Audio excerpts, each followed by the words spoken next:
Maya's hands shook as she sealed the envelope. Help me. Richard Donovan is selling me to Victor Volkov.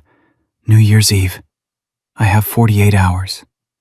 She taped it to the silver balloon, her only chance before the security cameras reset. The helium tugged against her grip as footsteps echoed in the parking garage. Richard's voice cut through the cold December air. "Maya, get back to the car, now!" She released it. The balloon rose 15 feet before snagging on electrical wires, tangled and motionless. Maya's breath caught. Then she saw him. A man in leather climbing off a Harley, staring directly at the stuck balloon, then at her bruised wrist.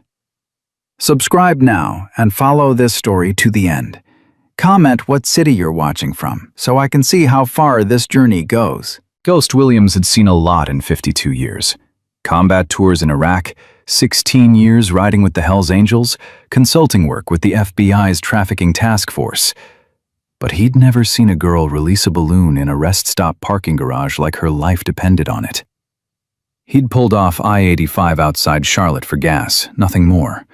December 29th, 4:47 p.m., 2 days before New Year's Eve.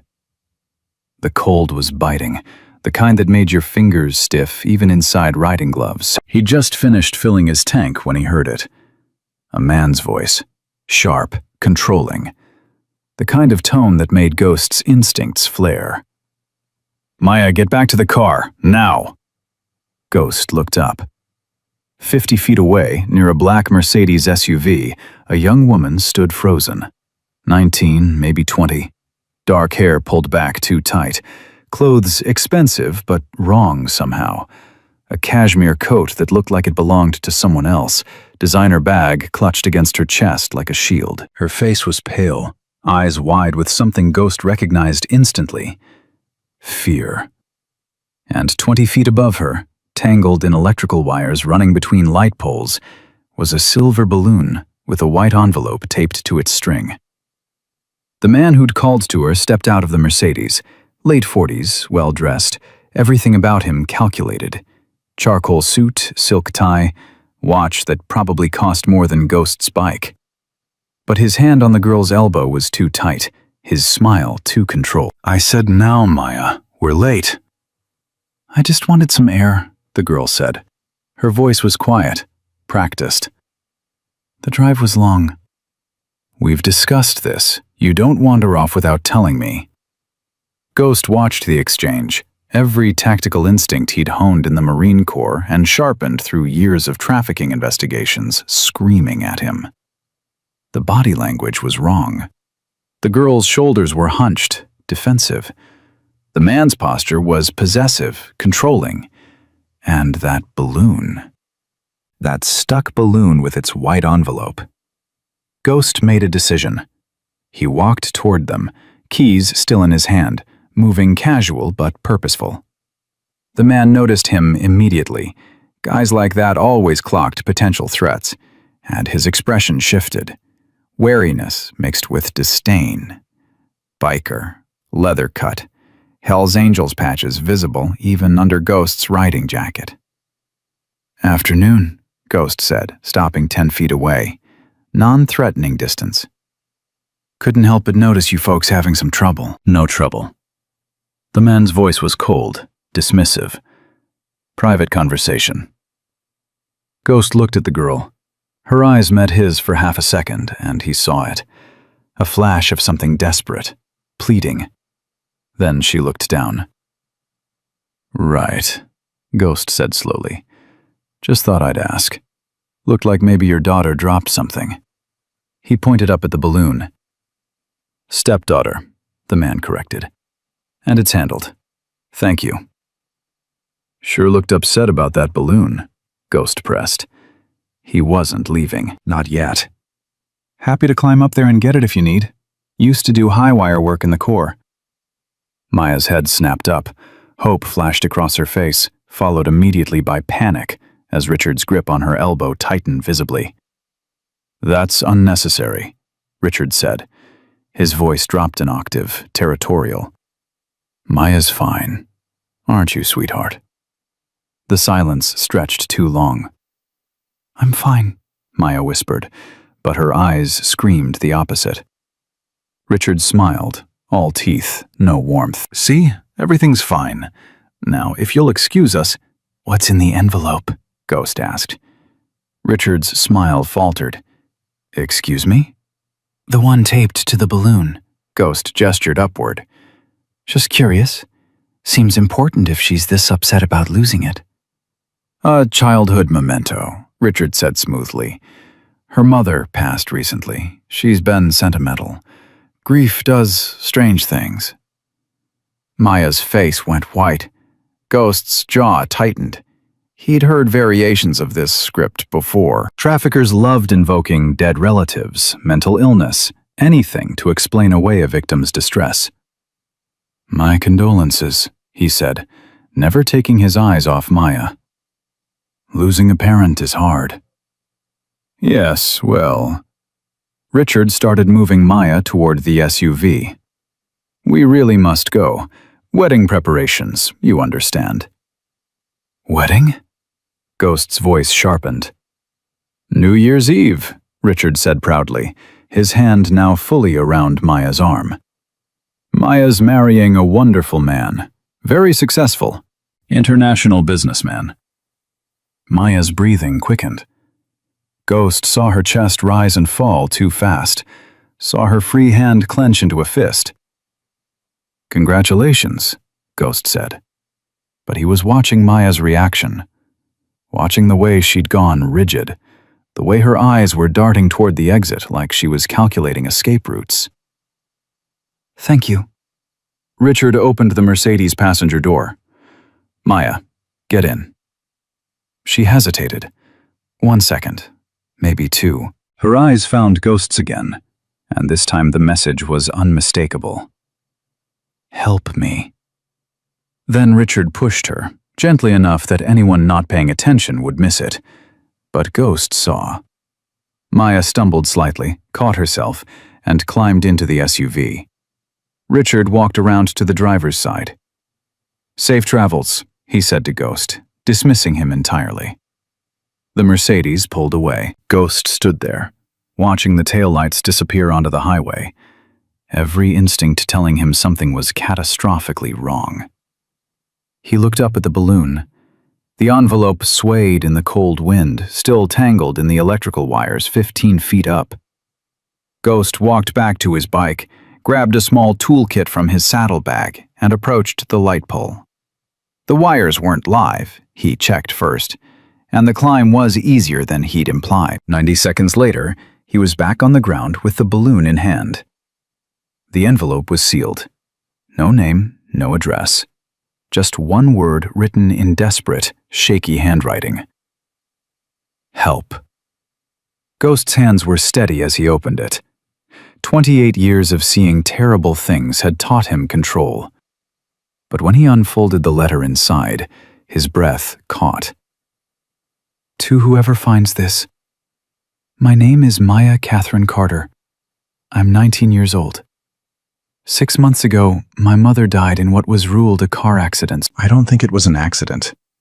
Her husband, my stepfather, Richard Donovan, became my legal guardian.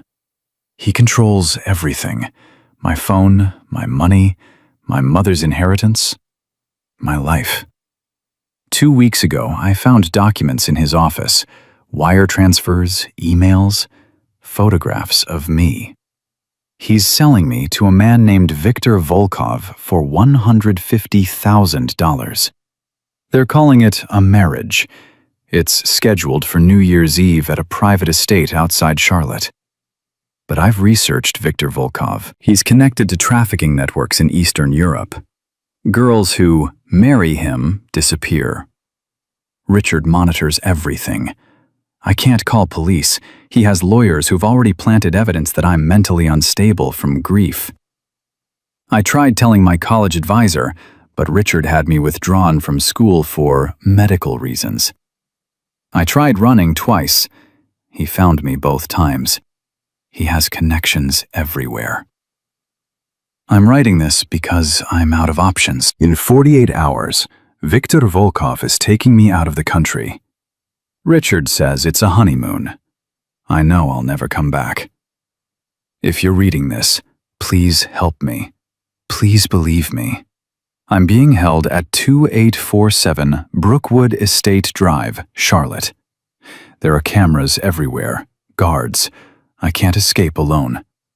My mother's name was Catherine Marie Carter. She was a nurse. She loved helping people. If she were alive, she'd fight for me. But she's gone. So I'm begging you, whoever you are, please be the person who fights for me now. Please don't let them take me. Maya Carter. December 29th, 2019. Ghost read it twice. Then he pulled out his phone and took photos of every page, every word, the envelope, the handwriting. Evidence, documentation, chain of custody.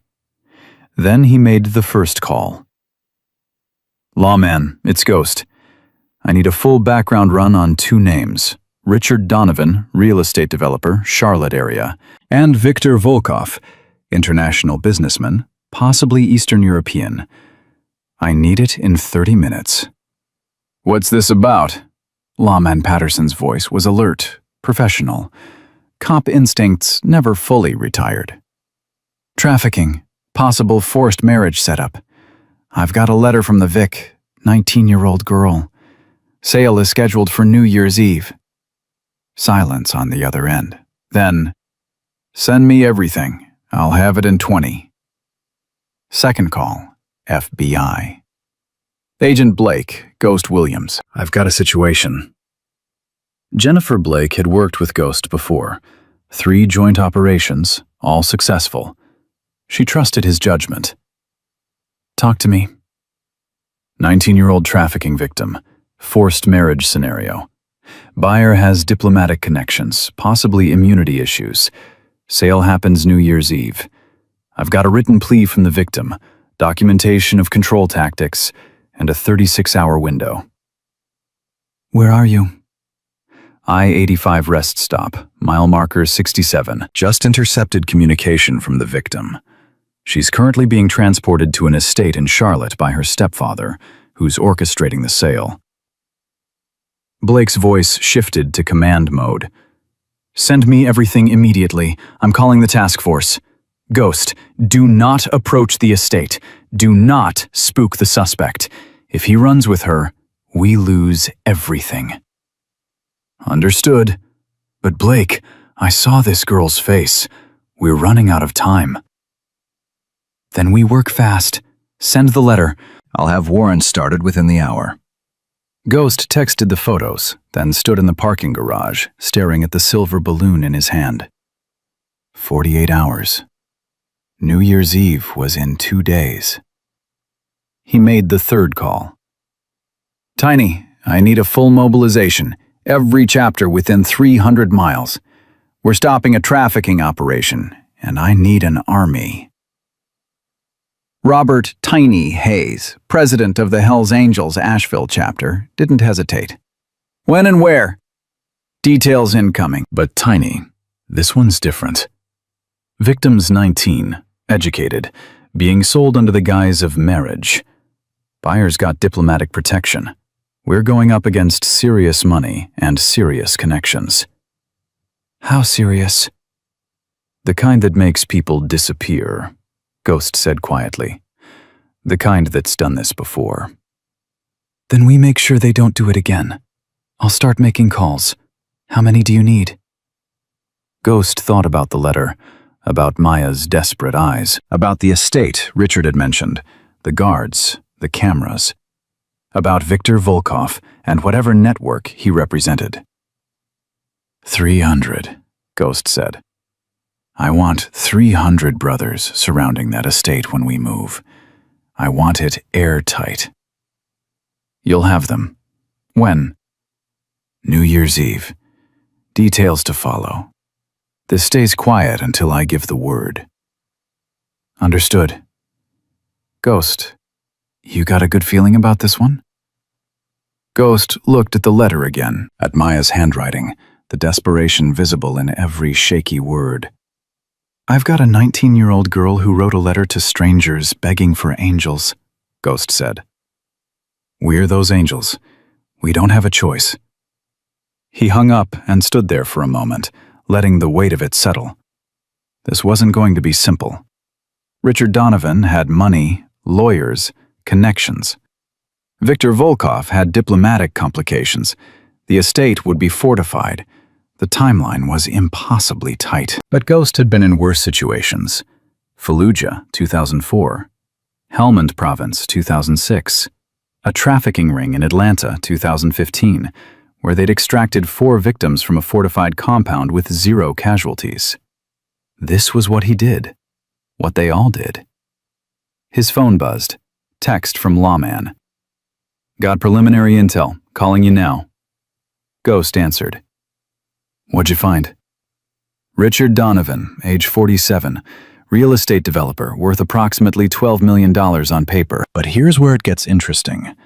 I pulled his financial records through some old law enforcement access. He's had 3 stepdaughters in the past 8 years. Ghost's grip tightened on the phone. 3? Caroline Brennan, 2011, married a Romanian businessman named Anton Petrescu when she was 21. Last known location, Bucharest. No contact with family since the wedding. Jessica Torres, 2014, married a Ukrainian diplomat named Alexei Kovalenko at age 22, relocated to Kiev. Also no family contact. And Samantha Chen, 2017, married a Russian investor named Dmitry Sokolov at 23, moved to Moscow. Again, no contact. Ghost closed his eyes. He's done this before. Multiple times. Gets worse. All 3 marriages happened within months of the mother's death, and in each case, Richard was named guardian and had control of the daughter's inheritance. Caroline's mother died in a home invasion gone wrong. Jessica's mother had a fatal allergic reaction to medication. Samantha's mother drowned in a boating accident. Jesus Christ! I can't prove the deaths weren't accidental, Lawman said carefully. But the pattern is there. Marry a woman with assets and a daughter. Wait until the timing's right. Mother dies. Richard gets guardianship and control of money. Daughter gets sold to an Eastern European buyer disguised as marriage. Richard keeps the inheritance. What about Maya's mother, Catherine Carter? Died 6 months ago. Single-car accident on a rural highway. She hit a tree at high speed. Police report says she likely fell asleep at the wheel. But Ghost, her blood alcohol was 0. No drugs, no medical conditions. She was a nurse, healthy, careful. And the accident happened 2 weeks after she changed her will to leave everything to Maya in a trust that Richard couldn't touch. Ghost felt cold fury building in his chest. He killed her. Can't prove it, but yeah, I think he did. What about Viktor Volkov? That's where it gets complicated. Viktor Volkov, age 52, Ukrainian national, officially listed as an international investment consultant, has diplomatic credentials through some kind of trade representative status, which means immunity. Ghost finished. Partial immunity. He can be arrested for serious felonies on U.S. soil, but prosecution is difficult. And he's got connections. State Department, foreign embassies, high-level attorneys. He's not some street-level trafficker we can just grab. But he is a trafficker. Interpol has a file on him 3 inches thick. Suspected involvement in trafficking networks across Eastern Europe. Girls from poor families who get promised jobs or marriages and end up in brothels. But he's never been formally charged. His diplomatic status protects him. Ghost was quiet for a moment, processing. So we've got a serial killer selling his stepdaughter to a protected trafficker, and we have 36 hours to stop it. That's about the size of it. Then we better get moving. Ghost hung up and immediately called Agent Blake back. Blake, I've got your motive. Richard Donovan has done this at least 3 times before. 3 previous stepdaughters, all married to Eastern European nationals, all disappeared. And I've got reason to believe he murdered Maya's mother to get control of her inheritance. Blake swore softly. Send me lawman's intel. I'm bringing in the task force now. But Ghost, listen to me carefully. Viktor Volkov's diplomatic status is going to complicate everything. We can arrest him for trafficking, but we need ironclad evidence. We need the transaction documented. We need Viktor caught in the act. What are you saying? I'm saying we might need to let the wedding happen. Let Viktor show up. Let Richard make the exchange. Then we move. Absolutely not. Ghost's voice was flat. I'm not using a 19-year-old girl as bait. I'm not asking you to. But we need Viktor there, Ghost. If we grab Richard early and Viktor doesn't show, he disappears back to Europe and we lose any chance at the network. We need them both. Ghost looked at the letter again. Please don't let them take me. How close can we cut it? He asked. We stage everything. Full surveillance on the estate. Tactical team ready to breach. The second Viktor produces payment or attempts to leave with Maya, we move. She never leaves the property. She never gets in his car. But we need him to commit the crime on U.S. soil. And if something goes wrong? If they move up the timeline? If Viktor tries to take her early? Then we adapt. But Ghost, this is the only way we get them both. And if we don't get Viktor, he'll just buy another girl next month. Ghost hated it, hated every part of it. But she was right. Fine, but I want eyes on Maya every second. I want to know she's breathing. And at the first sign of real danger, we go in. I don't care about Viktor's immunity or building the perfect case. That girl stays safe. Agreed. I'm sending a surveillance team to the estate within the hour. Unmarked van, long-range equipment. They'll have visual on all entry points. And I'm bringing my people. The club? 300 riders. They'll stage outside the estate perimeter. When you give the go signal, we lock down every exit. Nobody gets out. Blake was quiet for a moment. You trust them to hold discipline? No cowboy moves? These aren't cowboys, Blake. They're Marines, cops, veterans, and they're all fathers, brothers, sons who've seen what trafficking does. They'll follow orders. All right. Coordinate with my tactical lead. His name's Marcus Chen. I'll send you his number. Ghost felt the pieces starting to align. What about Richard's lawyers? Maya said he's built a case that she's mentally unstable. I've got a psychiatrist on the task force, Dr. Sarah Mitchell. She'll evaluate Maya once we extract her, provide expert testimony that she's competent and credible. We'll dismantle Richard's narrative before it starts. Good. What else do you need from me? The letter, original copy, chain of custody documentation, and Ghost, I need you to be ready to testify. Everything you saw today, every detail. Done. I'm keeping the original secure, sending you copies now. He took more photos, then carefully placed the letter in a plastic evidence bag from his bike's storage. Every detail mattered. Every procedure followed. His phone buzzed. Text from Tiny. Charlotte chapter confirmed. 71 riders. Raleigh sending 58. Wilmington 43. Atlanta 81. Asheville 47. Total 300. What's the target? Ghost texted back the address.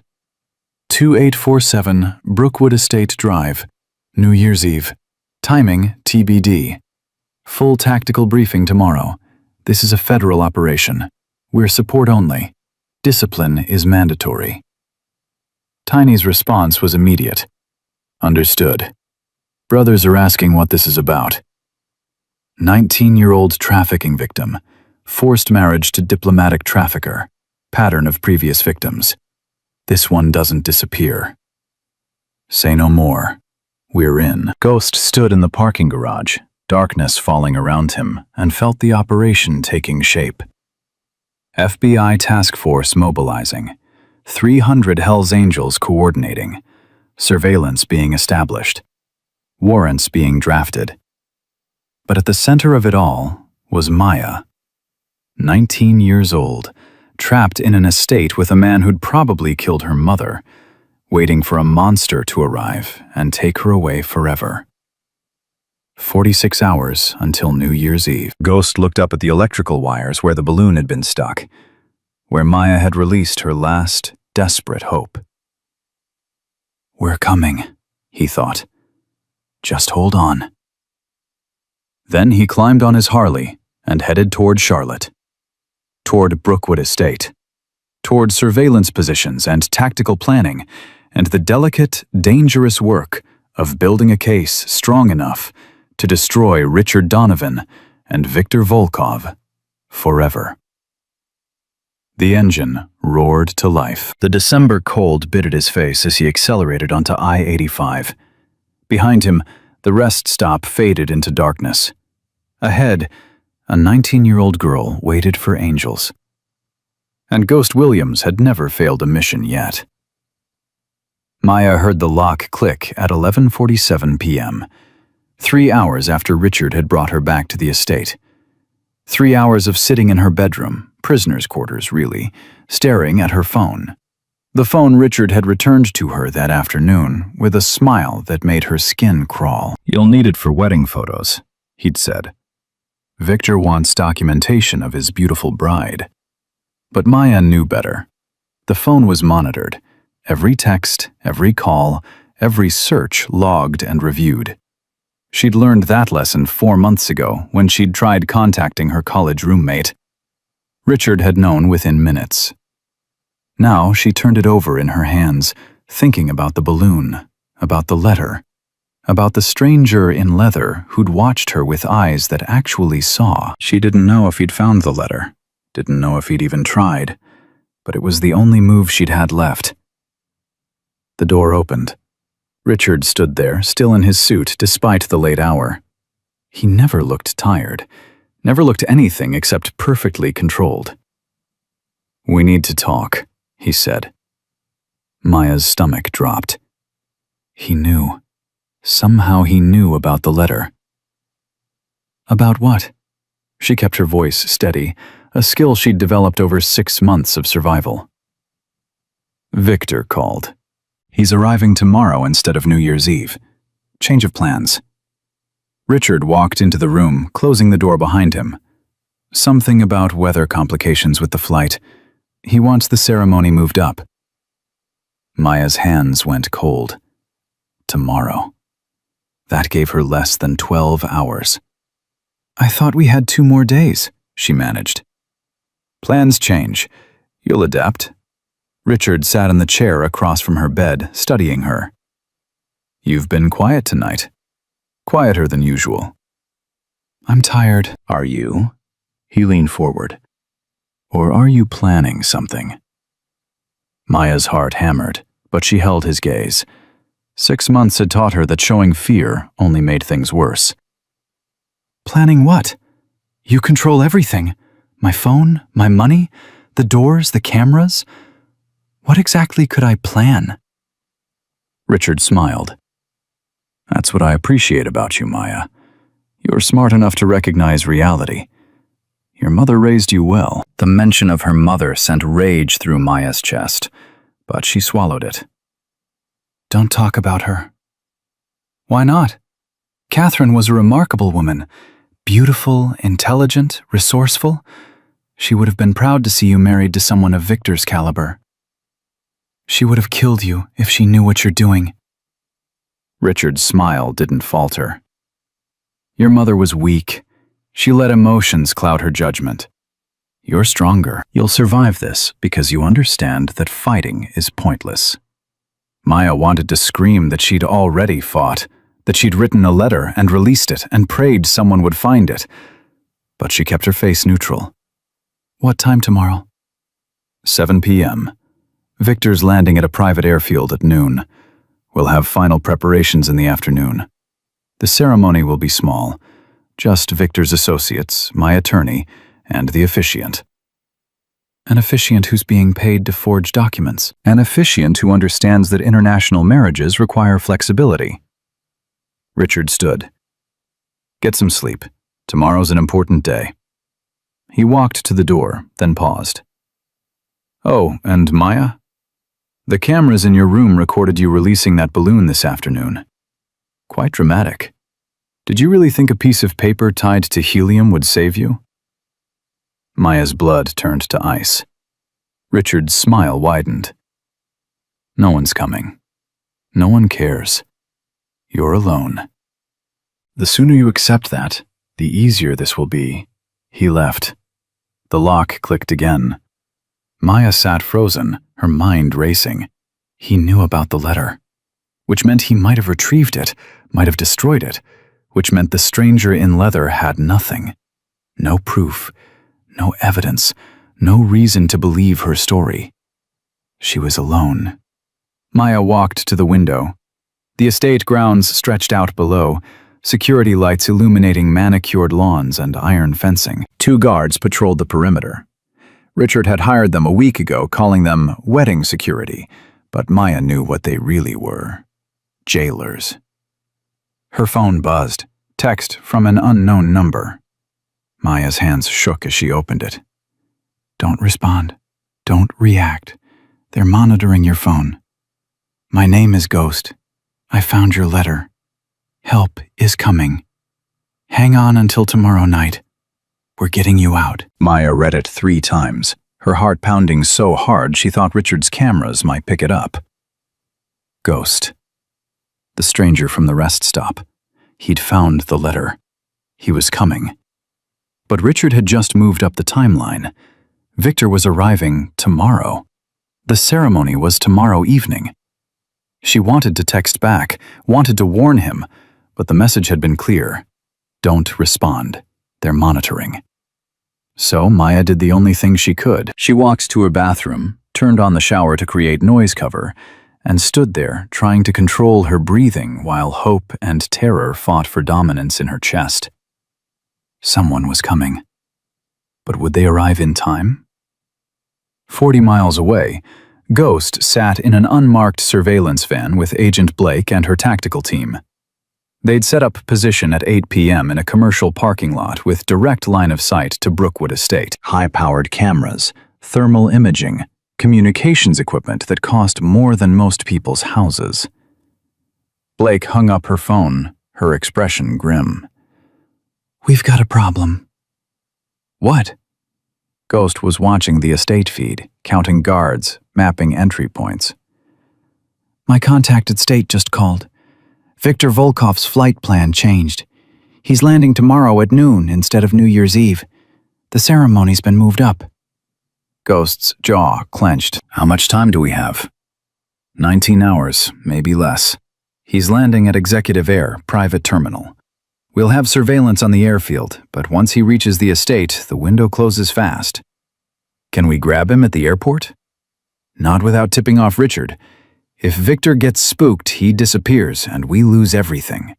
We need him at the estate, caught in the act. Ghost stared at the monitor showing Maya's bedroom window.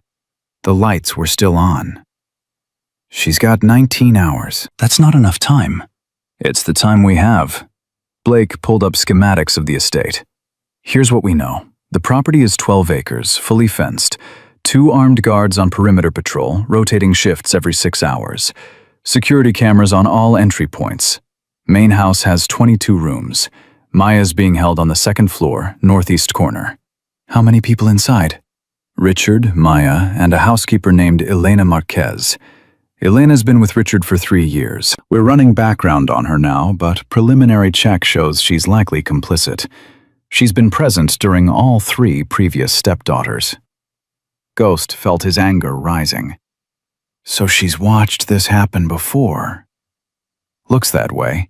We'll charge her as an accessory when we move. What about the guards? Who were they? Blake switched monitors, pulling up personnel files. Private security firm called Sentinel Protection. The firm's legitimate, but these 2 particular guards have interesting histories. Former military, dishonorable discharges, both currently under investigation for assault charges that mysteriously disappeared. Richard pays them well to look the other way. They armed? Sidearms only as far as we can tell, but we have to assume they'll resist if we breach. Ghost studied the layout, his tactical mind working through scenarios. What's your entry plan? We wait until Victor arrives and the ceremony begins. I've got a team of 12, 6 entry, 6 perimeter. We breach simultaneously from front and rear while the ceremony's in progress. Secure Richard and Victor before they can react. Extract Maya to safety. And if they've got more firepower inside than we know about? If Victor brought his own security? Blake met his eyes. That's why I need your 300 brothers positioned outside the fence. If this goes sideways, if we need backup, or if anyone tries to run, you contain the situation. Nobody leaves that property. Ghost nodded slowly. When do we stage? Tomorrow, 4 p.m. Victor lands at noon, reaches the estate around 1 p.m. based on drive time. That gives us 3 hours to get everyone in position before the 7 p.m. ceremony. I'll coordinate with Tiny. We'll have riders surrounding the entire perimeter. Quiet approach, no visible presence until you give the signal. Then we lock it down. Good. Blake pulled up another file. I've also got information on the previous victims, Caroline, Jessica, and Samantha. We tracked them down. Ghost's attention sharpened. They're alive? 2 of them. Caroline Brennan died in Bucharest in 2013. Official cause was a drug overdose, but the coroner's report noted injuries consistent with sustained abuse. She was 23. Ghost closed his eyes briefly. The other 2? Jessica Torres is in Kiev, working as a translator. She escaped her situation in 2016, but she's terrified to testify. Alexei Kovalenko has connections to organized crime. She thinks if she talks, she's dead. And Samantha Chen? Moscow. Still married to Dmitry Sokolov on paper, but living in a women's shelter. She reached out to the U.S. Embassy twice asking for help, but couldn't provide enough evidence to warrant intervention. She's willing to testify if we can guarantee protection. Can you? Witness Protection Program, new identity, relocation. Yes. If she testifies against Richard, it corroborates the pattern, makes it impossible for him to claim Maya's situation is isolated. Ghost felt a grim satisfaction. So we've got him. Pattern of behavior, witness testimony, documentation. Richard goes down. If we execute this perfectly. But Ghost... Blake's voice turned serious. Viktor Volkov is the bigger fish. He's been doing this for 20 years across multiple countries. If we can flip him, get him to cooperate, we could dismantle an entire network, hundreds of victims. You think he'll flip? I think he'll do whatever keeps him out of a U.S. federal prison. And with his diplomatic complications, prosecutors might deal. 20 years in a federal facility versus life? He'll talk. Ghost didn't like it, the idea of Volkov getting any kind of deal. But if it saved other girls, other Mayas, fine. But Maya's the priority. Everything else is secondary. Agreed. Blake's phone buzzed. She checked it, frowned. Damn it. What? Lawman just sent updated intel. Richard's attorney filed paperwork this afternoon declaring Maya mentally incompetent. He's got a psychiatrist, Dr. Andrew Morton, who's prepared to testify that she's delusional, suffering from grief-induced psychosis, and that her claims of coercion are fabrications. Let me guess. Dr. Morton's being paid. $50,000 deposited into his account last week. We're already moving to have his medical license suspended, but the paperwork exists. Richard's building a defense before we've even arrested him. Ghost slammed his hand against the van wall. This bastard thinks of everything. Which is why we need to be smarter. I've got Dr. Sarah Mitchell ready to evaluate Maya the moment we extract her. Full psychiatric assessment, documentation that she's competent and credible. We'll have competing expert testimony, and ours will be legitimate. Ghost forced himself to breathe, to think tactically. What else do we know about tomorrow's ceremony? Who's officiating? Blake pulled up another file. Minister named Reverend Thomas Caldwell. He's performed ceremonies for all 3 previous stepdaughters. He's not a real minister, bought his credentials online, but he produces documents that look legitimate enough for Richard's purposes. So, another conspirator, another charge. We'll arrest him along with Richard, Victor, Elena, and the guards. Clean sweep. Ghost looked at the monitor again. Maya's light had gone off. She was trying to sleep alone in that room, knowing Victor was coming 12 hours earlier than planned. He thought about the text he'd sent her, the risk he'd taken using a burner phone and a spoofed number to get through Richard's monitoring system. The message had been delivered. Blake's tech team had confirmed it, but they had no way of knowing if Maya had seen it or believed it. She's got to be terrified, Ghost said quietly. Blake nodded. She's 19, trapped in a fortress, facing forced marriage to a monster. And she has no way of knowing if help is real or another manipulation. Yeah, she's terrified. Then we don't give Richard or Victor a single extra second. The moment that ceremony starts, we move. Agreed. I'm sending the final operational plan to all teams in 1 hour. Your brothers need to be briefed on strict rules of engagement. No heroics, no vigilante justice. This is a federal operation, and everyone follows protocol. They will. These aren't amateurs, Blake. They're disciplined. I know. I've worked with them before. But emotion runs high on these cases. I need your word that if someone on your team sees Victor and wants revenge, they'll hold position. Ghost met her eyes. You have my word. But Blake, if something goes wrong, if the extraction fails, if Maya's in immediate danger and your team can't reach her, I'm going in, protocol or not. Blake studied him for a long moment. Fair enough, because if it were my daughter, I'd do the same. They worked through the night, refining plans, coordinating teams, preparing for every contingency. At 3 a.m., Ghost finally left the surveillance van and rode to the staging area where Tiny was coordinating the brothers. The warehouse off Route 74 was packed. 300 motorcycles in perfect formation. 300 men in leather cuts, standing in groups, talking in low voices, checking equipment. When Ghost walked in, conversation stopped. Tiny stepped forward. Brothers are ready. What's the plan? Ghost walked to the center of the warehouse where someone had set up a portable screen. He pulled up the estate schematics and began briefing. Target is Brookwood Estate, 12 acres, fortified. Primary objective: extract Maya Carter, 19-year-old trafficking victim being sold under the guise of marriage to Viktor Volkov, Ukrainian national with diplomatic status.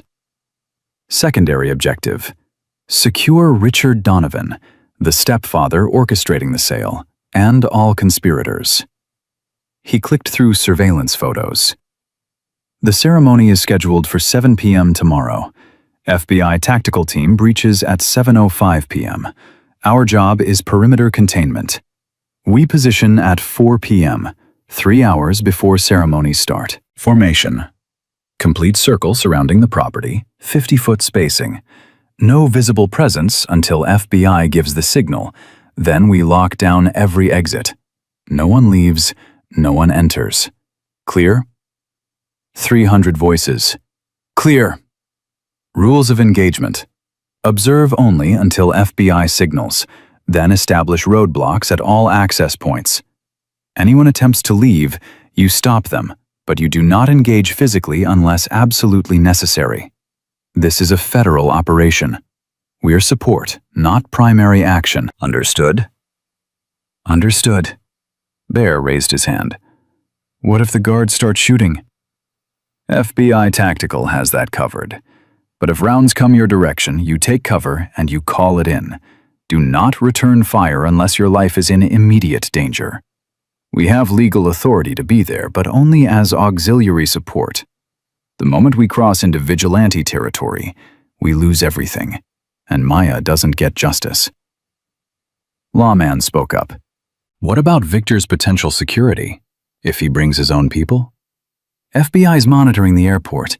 Any additional personnel will be flagged and tactical will adjust. But good question. Everyone stays alert for unknown actors. You see anyone leaving the estate who's not FBI or law enforcement, you report immediately. Ghost paused, looking at the assembled brothers. Men who'd left families 2 days before New Year's. Men who'd driven hours to be here. Men who understood what was at stake. I need you to understand something, he said quietly. The girl we're saving wrote a letter to strangers begging for angels. She released it on a balloon because she had no other options. She's 19 years old. Her mother's dead, probably murdered by the same man selling her. She spent 6 months in captivity, being told no one cares, no one's coming. She's alone. His voice roughened. Tomorrow, when we surround that estate, when 300 bikes roll up and establish that perimeter, she's going to know she wasn't alone. She's going to know that someone heard her, that someone cared enough to answer. The warehouse was absolutely silent. So we do this right, Ghost continued. We follow every protocol, every rule, every order. Because that girl deserves justice, not revenge. She deserves to see Richard and Victor in federal prison, not shot in the street. She deserves to rebuild her life knowing the system worked, that good people still exist. Understood? Understood. Tiny stepped forward. What does she need after extraction? Medical? Counseling? FBI's got a full support team ready. Medical evaluation, psychiatric assessment, legal advocacy. She'll be placed in protective custody until the trial, then witness protection if needed. But yeah, she's going to need people who give a damn, which is why I'm asking volunteers to rotate shifts at the safe house once she's extracted. Just presence. Just reminding her she's not alone anymore. 50 hands went up immediately. Ghost felt something tight in his chest loosen slightly. Good. I'll coordinate schedules with Agent Blake. For now, everyone gets rest. We stage at 4 p.m. tomorrow. Location coordinates will be sent at 2 p.m. Keep phones on. Stay ready. The brothers dispersed slowly, talking in small groups, checking bikes, preparing gear. Ghost stood there watching them, feeling the weight of command, the responsibility of 300 lives and one 19-year-old girl, all depending on split-second decisions tomorrow. Tiny walked over. You good? Yeah, just thinking. About? Ghost pulled out his phone, showing Tiny the photo of Maya's letter. About this. About a kid desperate enough to write to dead strangers for help. About how many times she probably asked for help before this. About how many people looked the other way. Tiny read the letter, his expression hardening. Not anymore. Tomorrow, nobody looks away. No. Tomorrow we make sure she knows 300 people showed up. Ghost's phone buzzed. Text from Agent Blake. Victor's plane landed early. He's en route to the estate now. Ceremony moved to 5 p.m. We're out of time. Mobilize now. Ghost's stomach dropped. 5 p.m. That was in 13 hours, not 19. He showed Tiny the message. Call everyone, Tiny said immediately. We stage at noon, not 4 p.m. 3-hour window instead of 5. Ghost was already texting the coordinates. Change of plans. Stage at noon. Ceremony moved to 5 p.m. This is happening now. Across the warehouse, phones started buzzing. Brothers checked messages, faces turning serious. The relaxed atmosphere shifted instantly to combat readiness. Mount up, Tiny called. We've got 12 hours. Let's move. 300 engines roared to life simultaneously. The sound was deafening, purposeful, absolute. Ghost climbed on his Harley, feeling the familiar weight of his cut, the patches that meant brotherhood and protection and promises kept. He thought about Maya in that bedroom, watching the clock tick down, not knowing that 300 riders were about to descend on Charlotte like an army. Hang on, he thought. We're coming early. The bikes rolled out in formation, 300 strong, heading toward Brookwood Estate and whatever the next 13 hours would bring. Behind them, the warehouse stood empty, waiting. Ahead, a 19-year-old girl waited for angels. And Ghost Williams had never been more certain that they'd arrive in time, even if it meant breaking every rule in the book to do it. Maya woke at 6:47 a.m. to voices downstairs. Male voices, unfamiliar, speaking in accented English. Her heart seized. Victor was here. Hours early. She'd thought she had until afternoon, had clung to that timeline like a lifeline. She crept to her bedroom door, pressing her ear against the wood. The lock was still engaged from the outside, but sound carried through the old house. The flight was smooth. Richard's voice, polished and welcoming. Efficient. The second voice was deeper, controlled. I prefer not to waste time with delays. The ceremony can proceed this afternoon, yes? Of course. Everything's prepared. Maya's upstairs. She's been looking forward to meeting you. Maya's stomach turned. Looking forward, as if she had any choice. I would like to see her now. Victor's tone made it clear this wasn't a request. She's still sleeping, perhaps after breakfast. Now! Footsteps on the stairs. Maya backed away from the door, her mind racing. She was still in pajamas, hadn't showered, hadn't prepared any kind of defense. The lock clicked. Richard opened the door. Behind him stood a man in his early 50s, tall, broad-shouldered, wearing an expensive suit that couldn't disguise the coldness in his eyes. Viktor Volkov studied her like she was property he was considering purchasing. Maya, Richard said with false warmth. This is Victor. He arrived early. Isn't that wonderful? Maya forced herself to meet Victor's gaze, refusing to look away first. 6 months of survival had taught her that showing weakness only made predators more aggressive. Hello, she said. Her voice came out steadier than she felt. Victor stepped into the room, and Richard moved aside to let him pass. You are younger than the photographs suggested. I'm 19. Yes, Richard mentioned. Victor circled her slowly, appraising. You have your mother's features. Catherine was a beautiful woman. The mention of her mother from this stranger's mouth made Maya's hands curl into fists. You knew my mother? I met her once, briefly, at a charity function Richard hosted. Victor's smile didn't reach his eyes. She spoke highly of you, said you were intelligent, strong-willed. I appreciate those qualities. Maya's skin crawled. I'm sure you do. Victor's expression sharpened. Richard warned me you might be difficult, that grief has made you combative. Grief didn't make me anything. Being sold like livestock did that. Richard stepped forward quickly. Maya, that's enough. Victor raised a hand, stopping him. No, let her speak. I prefer honesty to pretense. He looked at Maya. You believe you're being sold? I know I am. $150,000. I found the wire transfer records. Victor's eyebrows rose slightly. Intelligent indeed.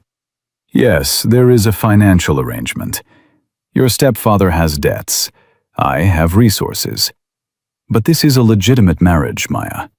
I'm offering you a life of comfort and security. In exchange for what? Companionship, loyalty. The duties any wife provides. Maya felt bile rise in her throat. And if I refuse? Then you remain here with Richard, penniless, with no access to your mother's inheritance, no future, no options. Is that preferable? The trap was so perfectly constructed. Marry Victor or stay trapped with Richard. Either way, she lost. I want access to a lawyer, Maya said. Independent counsel. Before any ceremony. Victor laughed, a sound without humor. Spirited, I like that. But no, you will not have legal counsel. This is a private family matter. Family? Maya's voice rose. You're not my family. You're a stranger buying a bride. I'm your future husband, and you will learn to accept that. Victor turned to Richard. She needs preparation. Hair, makeup, appropriate clothing. The ceremony is at 5 p.m. I want her ready by 4:30. Of course, Richard said quickly. Elena will handle everything. Good.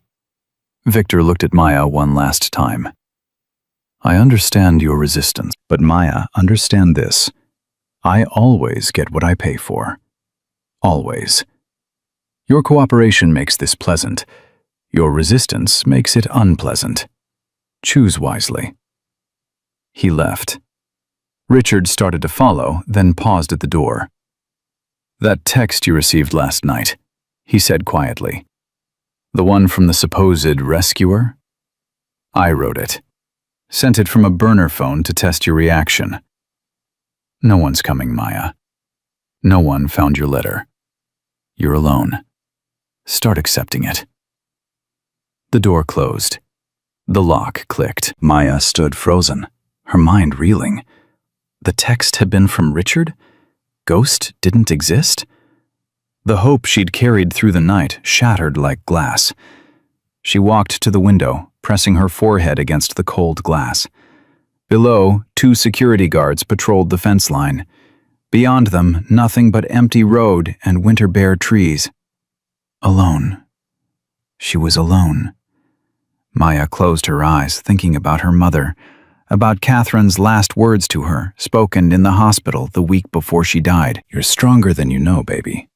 When things get hard, you fight. You never give up. Promise me. Maya had promised. She opened her eyes, looking at her reflection in the window glass. 19 years old. Exhausted. Terrified. But not broken yet. If no one was coming, she'd have to save herself.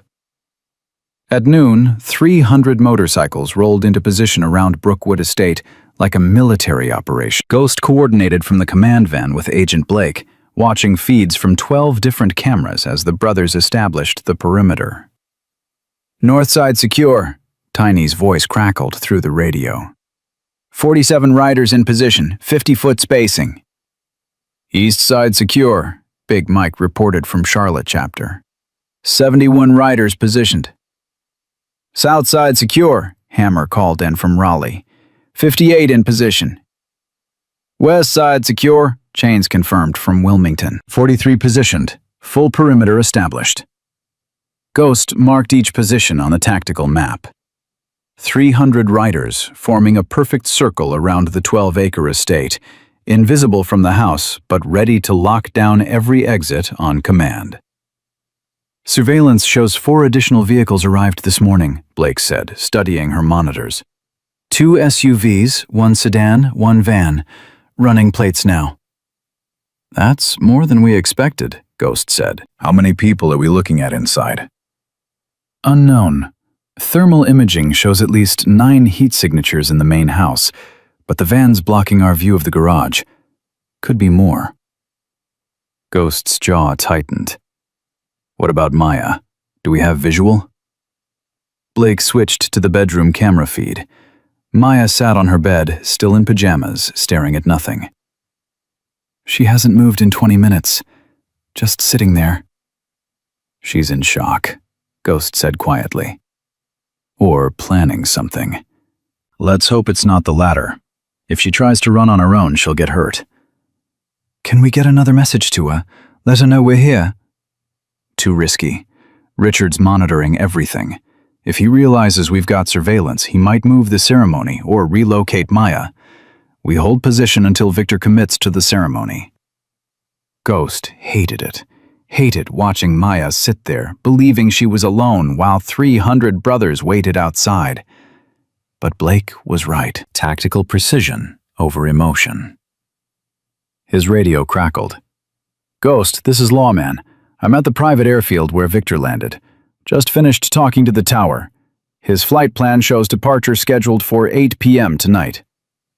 3 hours after the ceremony, Ghost said. "That's our window. He marries her at 5, plans to leave the country with her at 8. "Exactly, which means we have to move before he gets her to that plane. Once they're airborne, diplomatic immunity complicates everything." Blake was already on her phone, coordinating with the FBI task force. "Tactical team, revised timeline. We breach at 5:10 p.m., 10 minutes into the ceremony. That gives Victor time to produce payment and commit to the transaction, but keeps us ahead of any transportation to the airfield." Ghost watched the feed showing Victor's vehicles parked in the estate driveway. "What about his security? How many are we dealing with?" "Still assessing, but Ghost, I need to tell you something." Blake's voice went serious. "We identified one of the men who arrived with Victor. His name is Alexei Kovalenko." Ghost's memory triggered. "That's the name from Lawman's research. The Ukrainian diplomat who married Jessica Torres." "Correct. Which means Victor brought one of his previous acquisitions' husbands to this ceremony. That's not security. That's a message." "He's showing Maya what happens to the girls who marry into his network," Ghost said, cold fury building in his chest. "He's proving that resistance is futile." "That's my read. Jessica Torres said Kovalenko is brutal, connected to organized crime, and that she's terrified to testify against him. If he's here, it's to intimidate Maya into compliance." Ghost stood up, unable to sit still any longer. "How long until breach?" Blake checked her watch. 4 hours and 53 minutes. We hold until then." "And if something happens before then? If Maya's in immediate danger?" "Then we adapt." "But Ghost, we stick to the plan, unless we have no choice." 4 hours and 53 minutes. Ghost pulled out his phone, looking at the photo of Maya's letter. The desperate handwriting, the plea for angels. "We're here," he thought. "Just hold on a little longer." At 2 p.m., Elena Marquez entered Maya's room, carrying a garment bag and makeup case. The housekeeper had worked for Richard for 3 years, had been present during all 3 previous stepdaughters. She knew exactly what she was participating in. "Time to get ready," Elena said, in accented English. Her tone was neutral, professional, as if this were a normal wedding. Maya stood from the bed. "How do you do it?" "Do what?" "Watch him sell girls? Watch them disappear? How do you sleep at night?" Elena's expression didn't change. "Mr. Donovan pays me well. What happens in this house is not my concern." "It should be. You're helping him traffic human beings." "I help him run his household. What he chooses to do with his stepdaughters is between him and them." Maya stepped closer. "Caroline Brennan died of a drug overdose in Bucharest at 23. Jessica Torres is hiding in a shelter in Kiev, terrified for her life. Samantha Chen tried to get help from the U.S. Embassy twice and was turned away. You watched all of them go through this. You dressed them. You did their makeup. You helped make them look perfect for the monsters who bought them. And you did nothing." For the first time, something flickered across Elena's face. Guilt, maybe. Or just annoyance at being confronted. "What would you have me do?" Elena asked quietly. "I am an immigrant with limited options. I need this job. I need Mr. Donovan's sponsorship to stay in this country. If I speak against him, I am deported. My family in El Salvador depends on the money I send, so yes, I do what I must to survive." "By helping him destroy other people's survival?" "You do not understand what it means to have no choices." "I understand perfectly," Maya said. "I'm living it right now. But I'm not going to become someone who enables it to happen to others." Elena looked at her for a long moment. Then she unzipped the garment bag, revealing a white dress. Simple, elegant, expensive. The kind of dress any bride would be thrilled to wear. Put it on, Elena said. Victor wants you ready by 4:30. Maya, I'll put on the dress. But Elena, when this is over, when the truth comes out, remember that you had a choice. And you chose wrong. Elena's hands trembled slightly as she hung the dress on the closet door. The ceremony begins at 5 p.m. in the main parlor. You will be escorted downstairs at 4:45. Do not be late. She left quickly, closing the door harder than necessary. Maya walked to the dress, running her fingers over the silk fabric. It was beautiful. Perfect. Exactly what she would have chosen if this were a real wedding to someone she loved. Instead, it was a costume for her own execution. She showered mechanically, her mind working through possibilities. The ceremony was in the main parlor, ground floor, windows on two sides, one door to the hallway. She'd been in that room before, knew the layout. If she could create enough chaos during the ceremony, if she could break away and reach a window. But the guards were armed. Richard was watching. Victor. Maya styled her hair, applied minimal makeup, and looked at her reflection one last time. She looked like a bride, young, beautiful, ready to begin her life. Instead, she was looking at the end of it.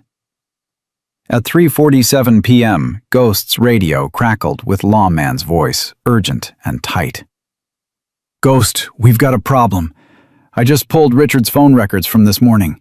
He made a call to the Charlotte Police Department at 7:15 a.m., reporting a potential stalker situation at his estate. Ghost's blood went cold.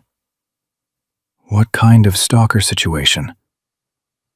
He claimed Maya's been sending threatening messages to herself from burner phones, that she's exhibiting signs of self-harm and paranoid delusions. He requested a welfare check. When? Officers are scheduled to arrive at the estate at 5 p.m., right when the ceremony starts. Blake swore. He's creating witnesses. Cops show up, see a wedding in progress, Maya in a white dress looking fine. If she Ghost makes it harder for Richard's lawyers to claim FBI overreach. Blake considered it. Risky, but it might work. I'll coordinate with Charlotte PD Command, make sure the responding officers are briefed. They arrive for welfare check, we breach simultaneously. Between federal agents and local police, Richard won't know which direction to look. Do it, Ghost said. At 4:32 p.m., Maya stood in her bedroom, fully dressed, listening to footsteps in the hallway.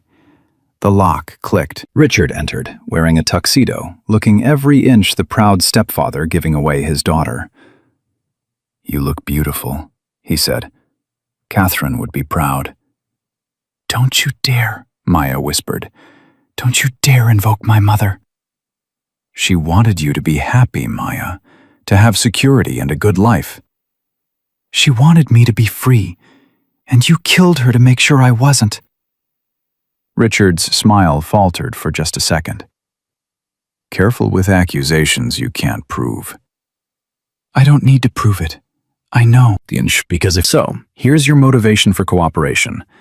If you behave during this ceremony, I let your biker friend live. If you don't, I make a phone call and he has an accident on the highway tonight. Your choice. Maya's world tilted. Ghost was real. The letter had been found. Someone was coming. But Richard had just weaponized that hope. You're bluffing, she managed. Am I?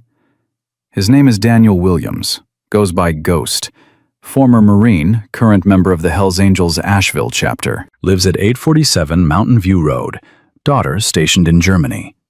Want me to tell you more, or do we understand each other? Maya's hands were shaking. If I cooperate, you'll leave him alone? You have my word. Behave during the ceremony, and your biker friend never knows I identified him. It was a lie. It had to be. Richard would never honor that agreement, but what choice did she have?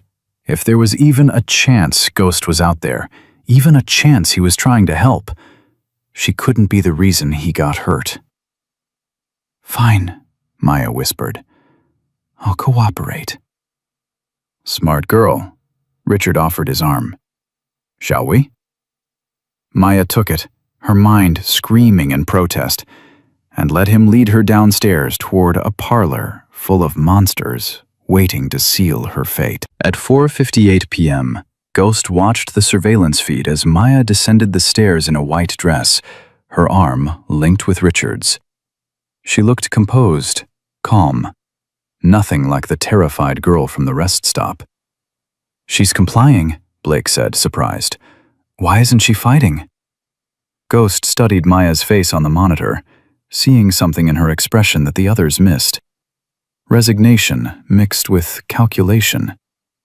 She was planning something, or she'd been given no choice. Tactical teams in position? Blake asked her radio. Entry team ready, came the response. Perimeter team ready. Sniper positions ready. Blake checked her watch. Charlotte PDETA, 2 minutes. All teams hold for my signal. Ghost watched Maya enter the parlor, watched Victor step forward to take her hand, watched Richard smile like a proud father, watched Elena stand off to the side with tears in her eyes. And he saw the Reverend pull out a marriage certificate, preparing to make this nightmare official. Blake, Ghost said quietly, if we wait much longer. We wait for the transaction, Blake interrupted. The moment Victor produces payment, we move. Ghost's radio crackled. This is Tiny. We've got movement on the west perimeter. Vehicle approaching fast. Blake pulled up the camera feed. A black SUV was speeding toward the estate's west gate. That's not Charlotte PD, Ghost said. They're coming from the north. Then who? The SUV crashed through the west gate, security guards scattering. It screeched to a stop in the driveway, and 4 men in tactical gear emerged, weapons drawn. Those are Victor's reinforcements, Blake said. He called in backup. Inside the parlor, Victor's phone buzzed. He checked it, his expression darkening. He said something to Richard, and both men's heads turned toward the windows. Maya saw her chance. While everyone's attention was diverted, she stepped backward, away from Victor, toward the parlor's side door. She's running, Ghost said. Blake, she's making a move. The parlor erupted in chaos. Victor shouted orders. Richard lunged for Maya. The guards at the door moved to block her escape. And Maya did something nobody expected. She screamed. Not a scream of fear, but of rage. Years of captivity, months of terror, hours of forced compliance, all compressed into one primal sound that shattered the ceremony's facade. Then she grabbed a crystal vase from the side table and threw it through the parlor window.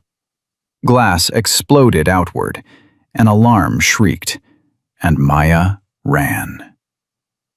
Ghost was moving before Blake gave the order. The second that window shattered, the second Maya's screen cut through the surveillance audio, every tactical instinct he'd honed over 3 decades kicked into overdrive.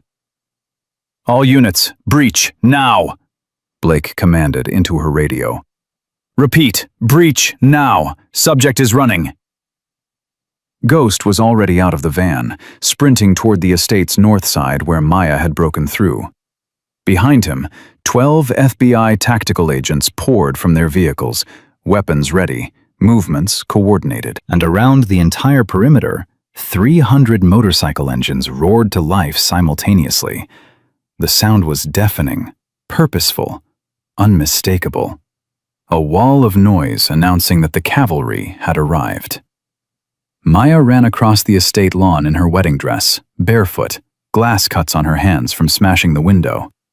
She could hear Richard shouting behind her, Victor's men mobilizing, but she didn't look back. The north fence was 200 yards away, if she could reach it, if she could climb it. Then she saw them, Motorcycles, dozens of them, positioned along the fence line at perfect intervals.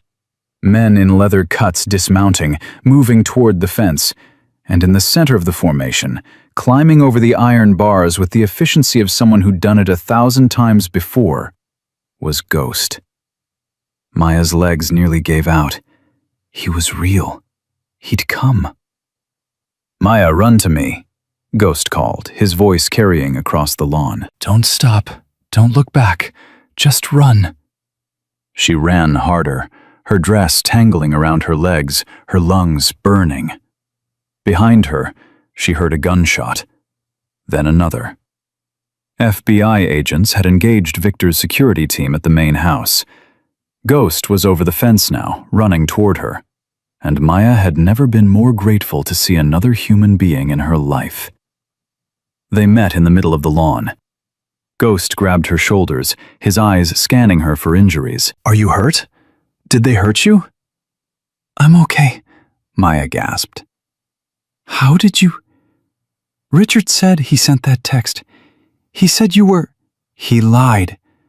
I've been here since yesterday. We've all been here." Ghost turned her toward the fence, toward the wall of bikers now visible in the late afternoon light. "See them? 300 brothers. All of them here for you." Maya's vision blurred with tears. 300. The letter had worked. The impossible, desperate plea she'd written to strangers had actually worked. "Can you climb?" Ghost asked, already moving her toward the fence. "Or do you need me to carry you?" "I can climb." They reached the fence just as Richard burst through the broken parlor window, rage distorting his features. "Maya, stop! You don't understand what you're doing." Maya looked back at him.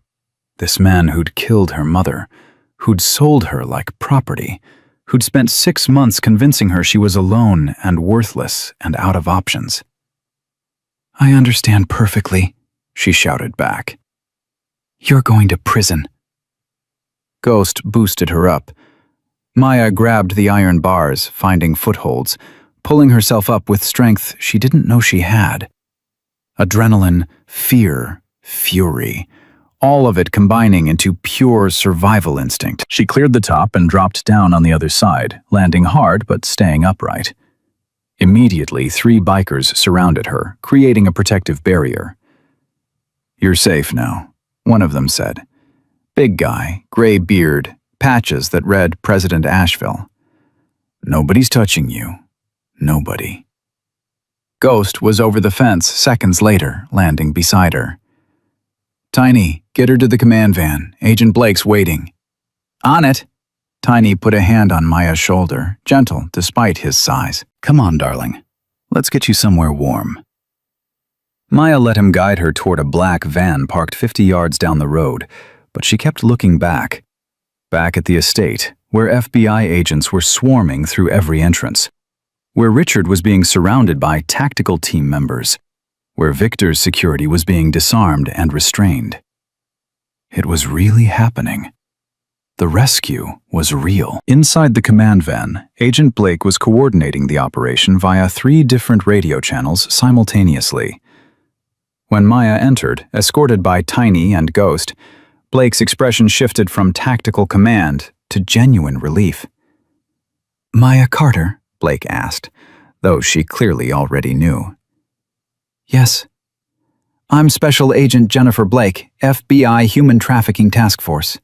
You're safe now. Do you understand? You're safe." Maya nodded, unable to speak past the tightness in her throat. Blake pulled out a blanket, wrapping it around Maya's shoulders. "We're going to need a full statement from you, but first, are you injured? Do you need medical attention?" "I'm fine. Just some cuts from the glass." "Bear!" Ghost called outside the van. "Need you." A broad-shouldered man climbed in carrying a medical kit. He moved carefully, keeping his body language non-threatening. "Hey there, I'm Bear, former Army medic. Just going to check your hands, make sure there's no glass still embedded. That okay?" Maya held out her shaking hands. Bear examined the cuts with practiced efficiency, cleaning them with antiseptic, applying butterfly bandages to the deeper ones. "You're going to be fine," he said gently. "These will heal clean. No permanent damage." Blake's radio crackled. "Suspect Richard Donovan secured. Suspect Victor Volkov secured. 4 additional suspects in custody. Estate is locked down." Blake keyed her radio. "Copy. Status on Charlotte PD?" Officers arrived on scene during the breach, currently providing perimeter support. No complications. Blake looked at Maya. "Victor Volkov is in custody. Richard Donovan is in custody. Everyone involved in this operation is being arrested as we speak. You're never going back to that house." Maya felt something break open inside her chest. 6 months of captivity. 6 months of terror. 6 months of believing she'd die alone and unmissed. And now it was over. Actually over. She started crying. Not the quiet, controlled tears she'd learned to cry silently in her locked bedroom, but the kind of sobbing that shook her entire body. Bear quietly excused himself. Ghost stayed, standing near but not crowding, letting her process. Blake pulled out her phone. "I'm calling Dr. Sarah Mitchell, our staff psychiatrist. She's going to meet us at the field office for your evaluation. But Maya, I need you to understand something important. Richard built a case claiming you're mentally unstable. He's got a paid psychiatrist who's prepared to testify that you're delusional. We're going to dismantle that completely, but you need to be prepared for his lawyers to attack your credibility." Maya wiped her eyes, forcing herself to focus. "I expected that. What do you need from me?" "The truth. Everything that happened from the moment your mother died until now. Every detail, no matter how small. We're building a case for trafficking, conspiracy, possible homicide. Your testimony is crucial." "What about the other girls? Caroline, Jessica, Samantha?" Blake's expression hardened. "We've located Jessica Torres and Samantha Chen. Both are willing to testify. Caroline Brennan died in 2013, but we're reopening the investigation into her death. Between you and the other 2 survivors, we're establishing Richard's pattern of behavior." Maya felt a surge of fierce satisfaction. "Good. He did this to at least 3 other girls before me. He can't be allowed to do it again." "He won't. I promise you that." Blake glanced at Ghost. "And we need to talk about how this investigation started. Ghost, you found Maya's letter?" "At a rest stop on I-85. She'd tied it to a balloon. The balloon got stuck. I retrieved it and read her plea for help." Blake turned to Maya. "That letter is evidence. We've got photos, chain of custody documentation, everything we need to authenticate it.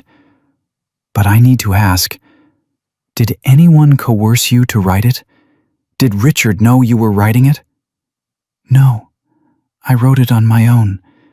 It was my last option. I didn't think anyone would actually find it." Maya looked at Ghost. "But you did."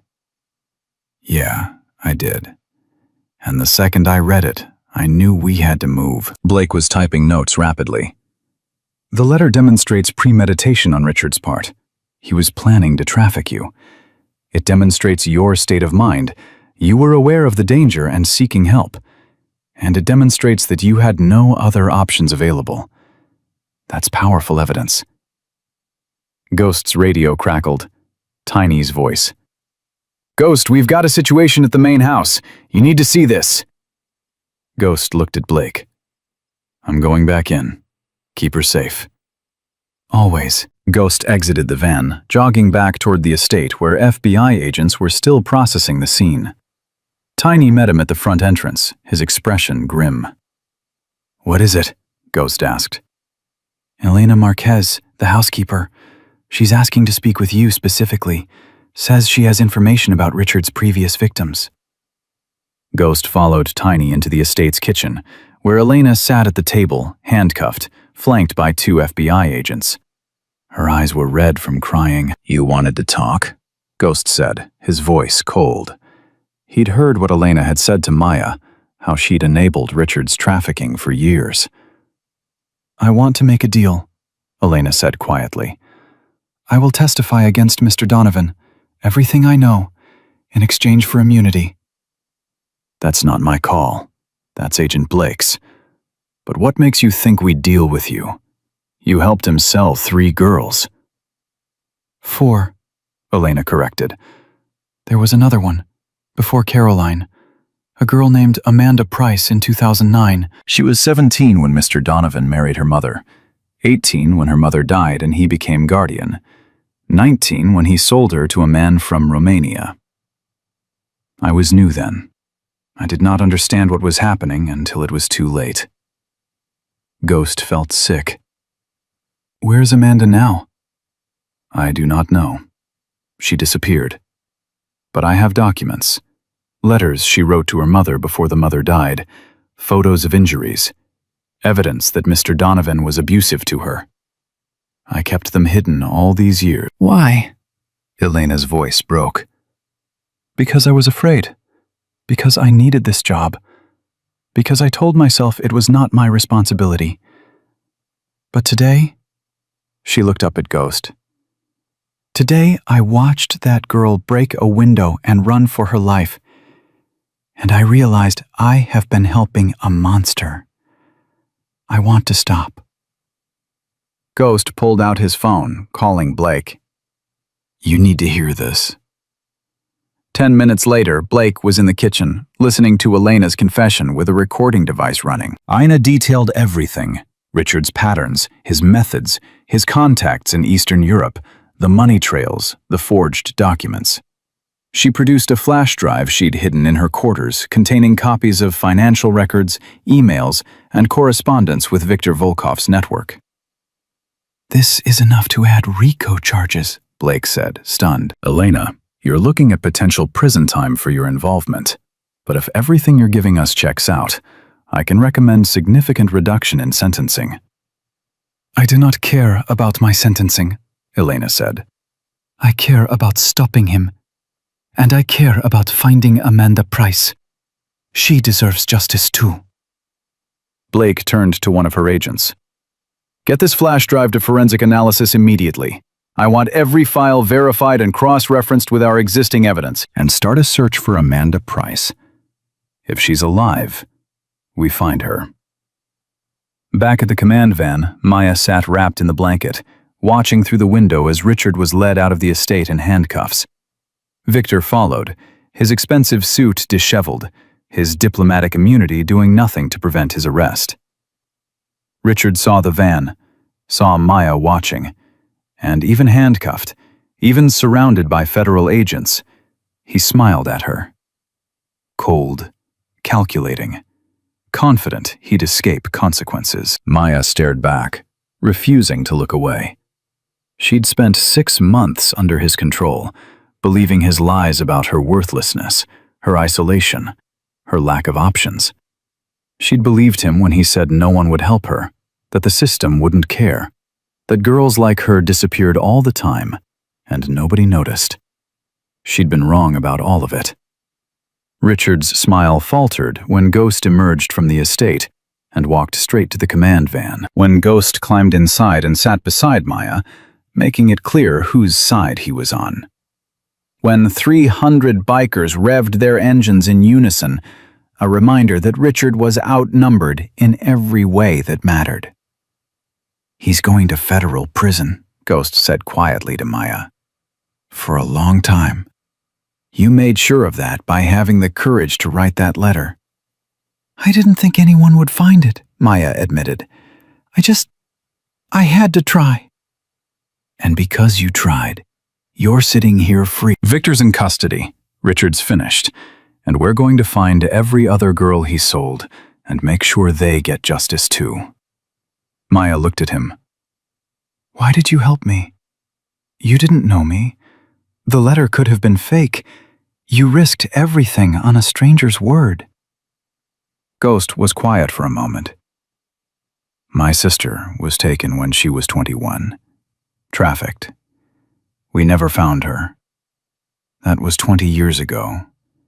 I've spent every day since then looking for ways to make sure other families don't go through what mine did. Your letter, his voice roughened. Your letter gave me a chance to save someone else's sister. I wasn't going to waste it. Maya felt tears building again. I'm sorry about your sister.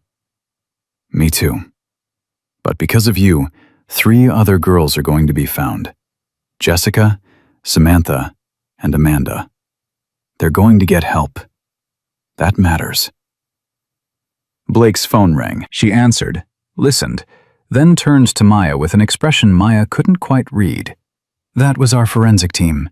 They've been going through Richard's financial records. Maya, did your mother have a life insurance policy?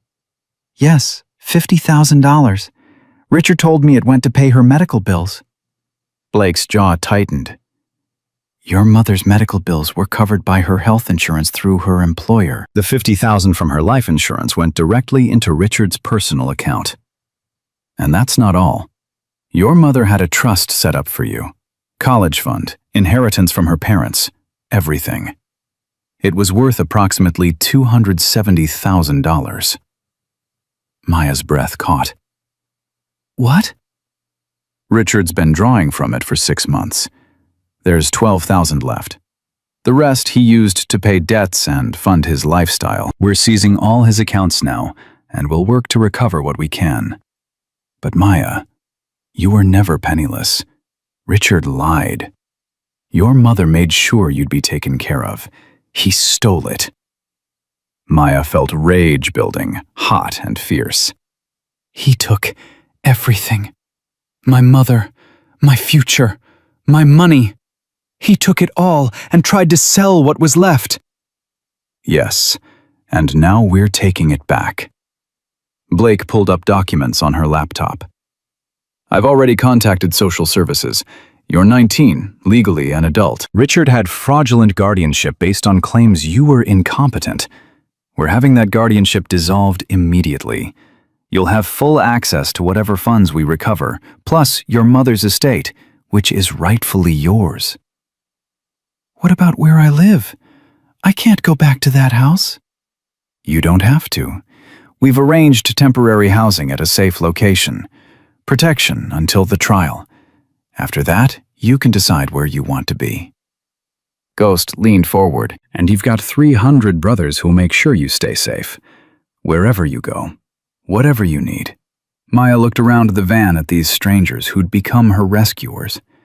Blake, professional and fierce. Ghost, steady and protective.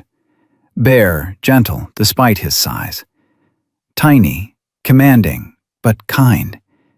An entire network of people who dropped everything to save one girl they'd never met. Thank you, she managed.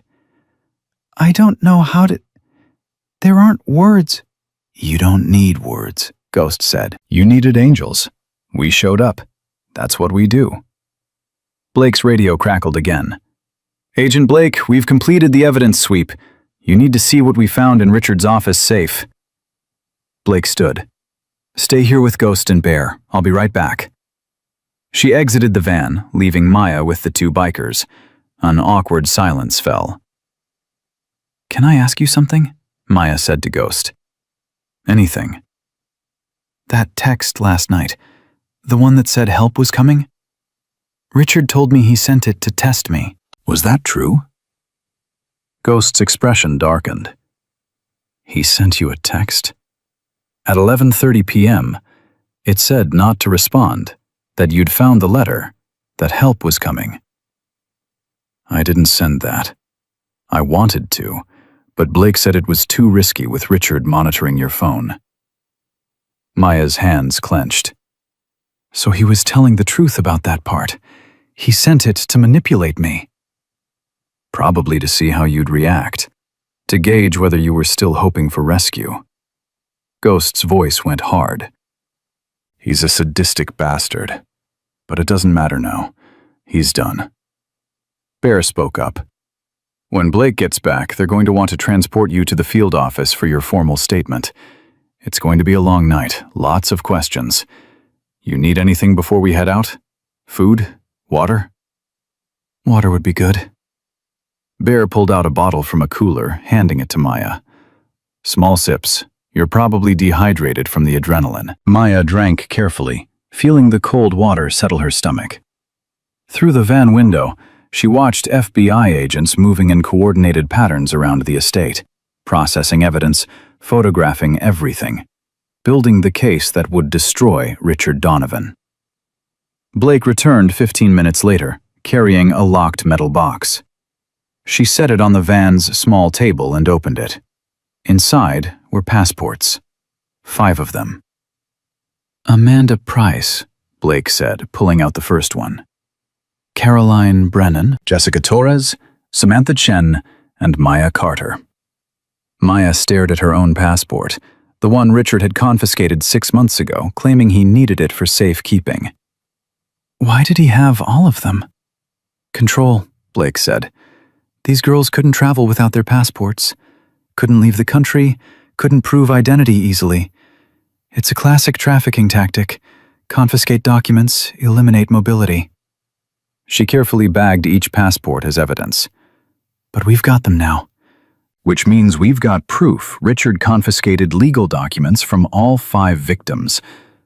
Another charge. How many charges is he facing total? Maya asked. Blake checked her notes. As of right now, 14 counts of human trafficking, 5 counts of conspiracy to commit kidnapping, 10 counts of fraud and embezzlement, 5 counts of confiscating legal documents, and we're building cases for 3 counts of conspiracy to commit murder related to the mother's deaths. If everything holds, he's looking at life without parole. Good, Maya said simply. Ghost's phone buzzed. He checked it, then looked at Maya. The brothers want to know if you'd be willing to meet some of them. They've been asking about you all day. Maya hesitated. How many? However many you're comfortable with. Could be just Tiny and a couple others. Could be all 300 if you want to thank them personally.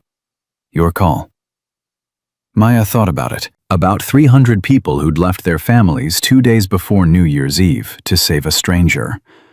Who'd positioned themselves around an estate for hours, waiting for the signal to lock it down. Who'd created the wall of protection that made her rescue possible. I'd like to meet them, she said. As many as want to meet me. Ghost smiled. They're going to love that. Let me tell Tiny. 20 minutes later, Maya stood outside the command van, wrapped in Blake's FBI jacket over her ruined wedding dress, and watched as bikers approached in groups of 10 and 15. They came respectfully, quietly, keeping distance until Maya invited them closer. Tiny was first. He knelt down to her level despite being a foot taller. You did real good today, darling. Takes courage to run like you did. You all did the good part, Maya said. I wrote a letter I didn't think would work. It worked because you had the guts to try. Most people give up. You didn't. One by one, the brothers introduced themselves. Lawman, who'd run Richard's background and uncovered the pattern. Big Mike from Charlotte, who'd organized 71 riders on 12 hours' notice. Hammer from Raleigh. Chains from Wilmington. Ryder from Atlanta, who'd driven 3 hours to be part of the rescue. Some of them had daughters, some had sisters. Some had personal experiences with trafficking that they shared quietly, explaining why they'd dropped everything to help. My niece was taken in 2015, one biker said. His name was Wrench, and his voice was rough with old pain. We never found her. When Ghost called about your letter, I knew I had to be here. Had to make sure you didn't disappear like she did. Maya hugged him, this stranger who'd carried his own loss and still shown up for hers.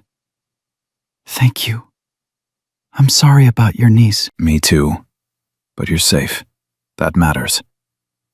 As the sun set and the December cold deepened, the brothers began departing in groups, heading back to Asheville and Charlotte and Raleigh and all the places they'd come from. But they left with promises to stay in touch, to check in, to be available if Maya ever needed anything. Ghost stayed. He'd stay until Maya was safely transported to the field office, until she'd given her statement, until she was settled in protective housing. "You don't have to," Maya told him. "You've already done so much." "I'm seeing this through," Ghost said firmly. "Your mama asked for angels. I'm making sure you've got them until you don't need them anymore." Blake approached, phone in hand. "Maya, I've got someone who wants to speak with you. She's on video call from Kiev." Blake handed her the phone. On screen was a woman in her late 20s, dark hair, cautious eyes. The caption read, "Jessica Torres." "Hi," Maya said softly. "Hi." Jessica's voice shook. "Agent Blake told me about you. About what Richard tried to do. I'm so sorry. I should have warned someone. I should have—" "You survived," Maya interrupted. "That's what matters. You survived, and you're willing to testify. That's incredibly brave." Jessica's eyes filled with tears. "I thought I was alone. For 6 years, I thought no one would ever believe me about what Alexei did, what Richard set up. But you're proof that I'm not crazy, that it really happened." It really happened. To both of us. To Caroline and Samantha. And Amanda, too. But it's over now. Richard's going to prison. "Good," Jessica whispered. "He deserves worse, but prison's a start." They talked for 10 more minutes, trading stories, finding solidarity and shared survival. When the call ended, Maya handed the phone back to Blake, feeling something shift inside her. She wasn't alone. She'd never been alone. She just hadn't known where to find the people who'd understand. At 9:47 p.m., Maya was finally transported to the FBI field office in Charlotte for her formal statement. Ghost rode escort on his Harley, part of a convoy of federal vehicles and motorcycle protection. The statement took 4 hours. Maya detailed everything: her mother's death, Richard's increasing control, the discovery of the wire transfers, the forced engagement to Victor, the ceremony, the escape. Agent Blake and 2 other investigators took notes, recorded everything, asked clarifying questions. By the time they finished, it was nearly 2 a.m. Maya was exhausted, emotionally drained, running on nothing but adrenaline and the fierce satisfaction of knowing Richard would face every consequence she'd described. Blake arranged transportation to the safe house, a modest apartment in a secure building, temporarily furnished, stocked with basics. Ghost and Bear escorted her there, checking the security, making sure she had everything she needed. "Someone will be positioned outside your door 24/7 until the trial," Ghost explained. "You've got my number, Blake's number, and the emergency contact list. You need anything, anytime, you call." Maya stood in the small apartment, looking around at the simple furniture and standard decor. It wasn't home. It wasn't her mother's house with its familiar warmth and memories, but it was safe. It was hers, and nobody was selling her to anyone. "Thank you," she told Ghost one more time. "For everything. For believing a letter from a stranger. For mobilizing 300 people. For—" her voice broke. "For being the angel my mom sent." Ghost's eyes were suspiciously bright. "Your mom sent you, Maya. You saved yourself by having the courage to ask for help. We just showed up to back you up." He hugged her carefully, then stepped back. "Get some rest. Tomorrow's going to be busy. More statements, meetings with prosecutors, probably media wanting interviews. Blake will coordinate everything. But tonight, you sleep knowing you're safe." After Ghost and Bear left, after the door was locked and the security checked, Maya stood in the bathroom looking at her reflection. Still wearing the wedding dress, now torn and stained. Still looking like a bride, except everything had changed. She carefully removed the dress, folded it, and placed it in the evidence bag Blake had provided. It was evidence now, proof of what Richard had tried to do. Maya showered, washing away the day, the fear, the last 6 months of captivity. When she emerged, she put on clean clothes Blake had provided and climbed into bed. For the first time in 6 months, Maya fell asleep without fear, without locked doors, without Richard controlling her every move. She fell asleep, free. And 300 miles away, Ghost Williams pulled into his driveway in Asheville, exhausted but satisfied, knowing that the girl who'd asked for angels was finally safe. 3 months passed like watching a storm clear after years of darkness. Maya woke every morning in the safe house apartment, still startled by the silence, by the absence of locks on her door, by the knowledge that nobody was monitoring her movements or controlling her phone or planning to sell her to the highest bidder. The trial began on March 15th, federal courthouse in Charlotte, packed gallery, media cameras outside.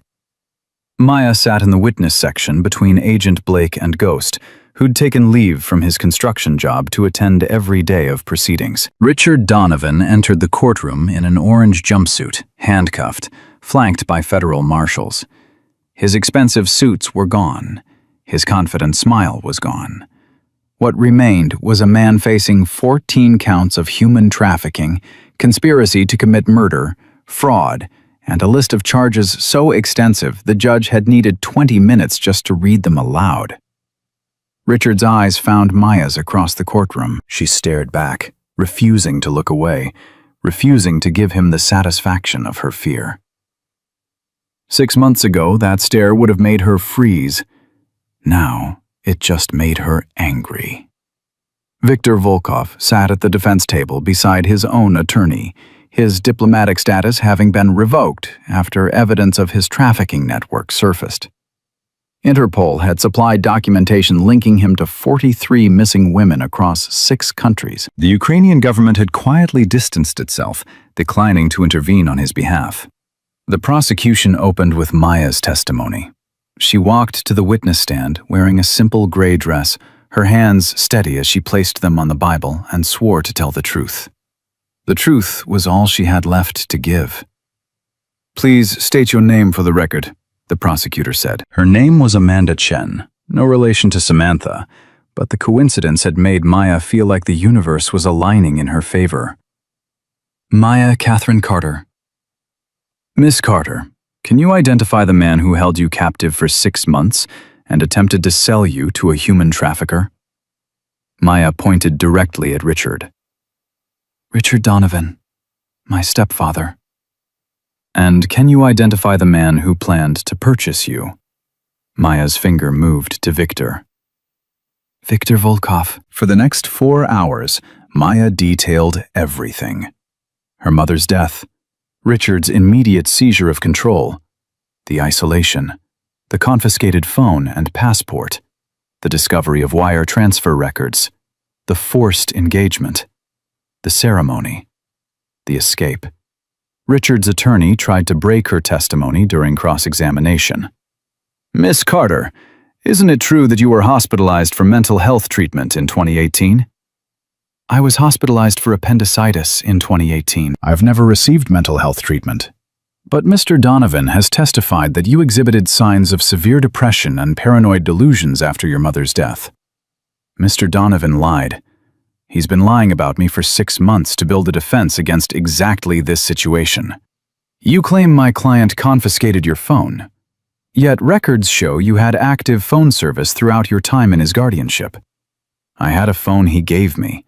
It was monitored. Every text, every call, every search was logged and reviewed. I couldn't use it to call for help without him knowing immediately. That's quite a claim. Do you have evidence?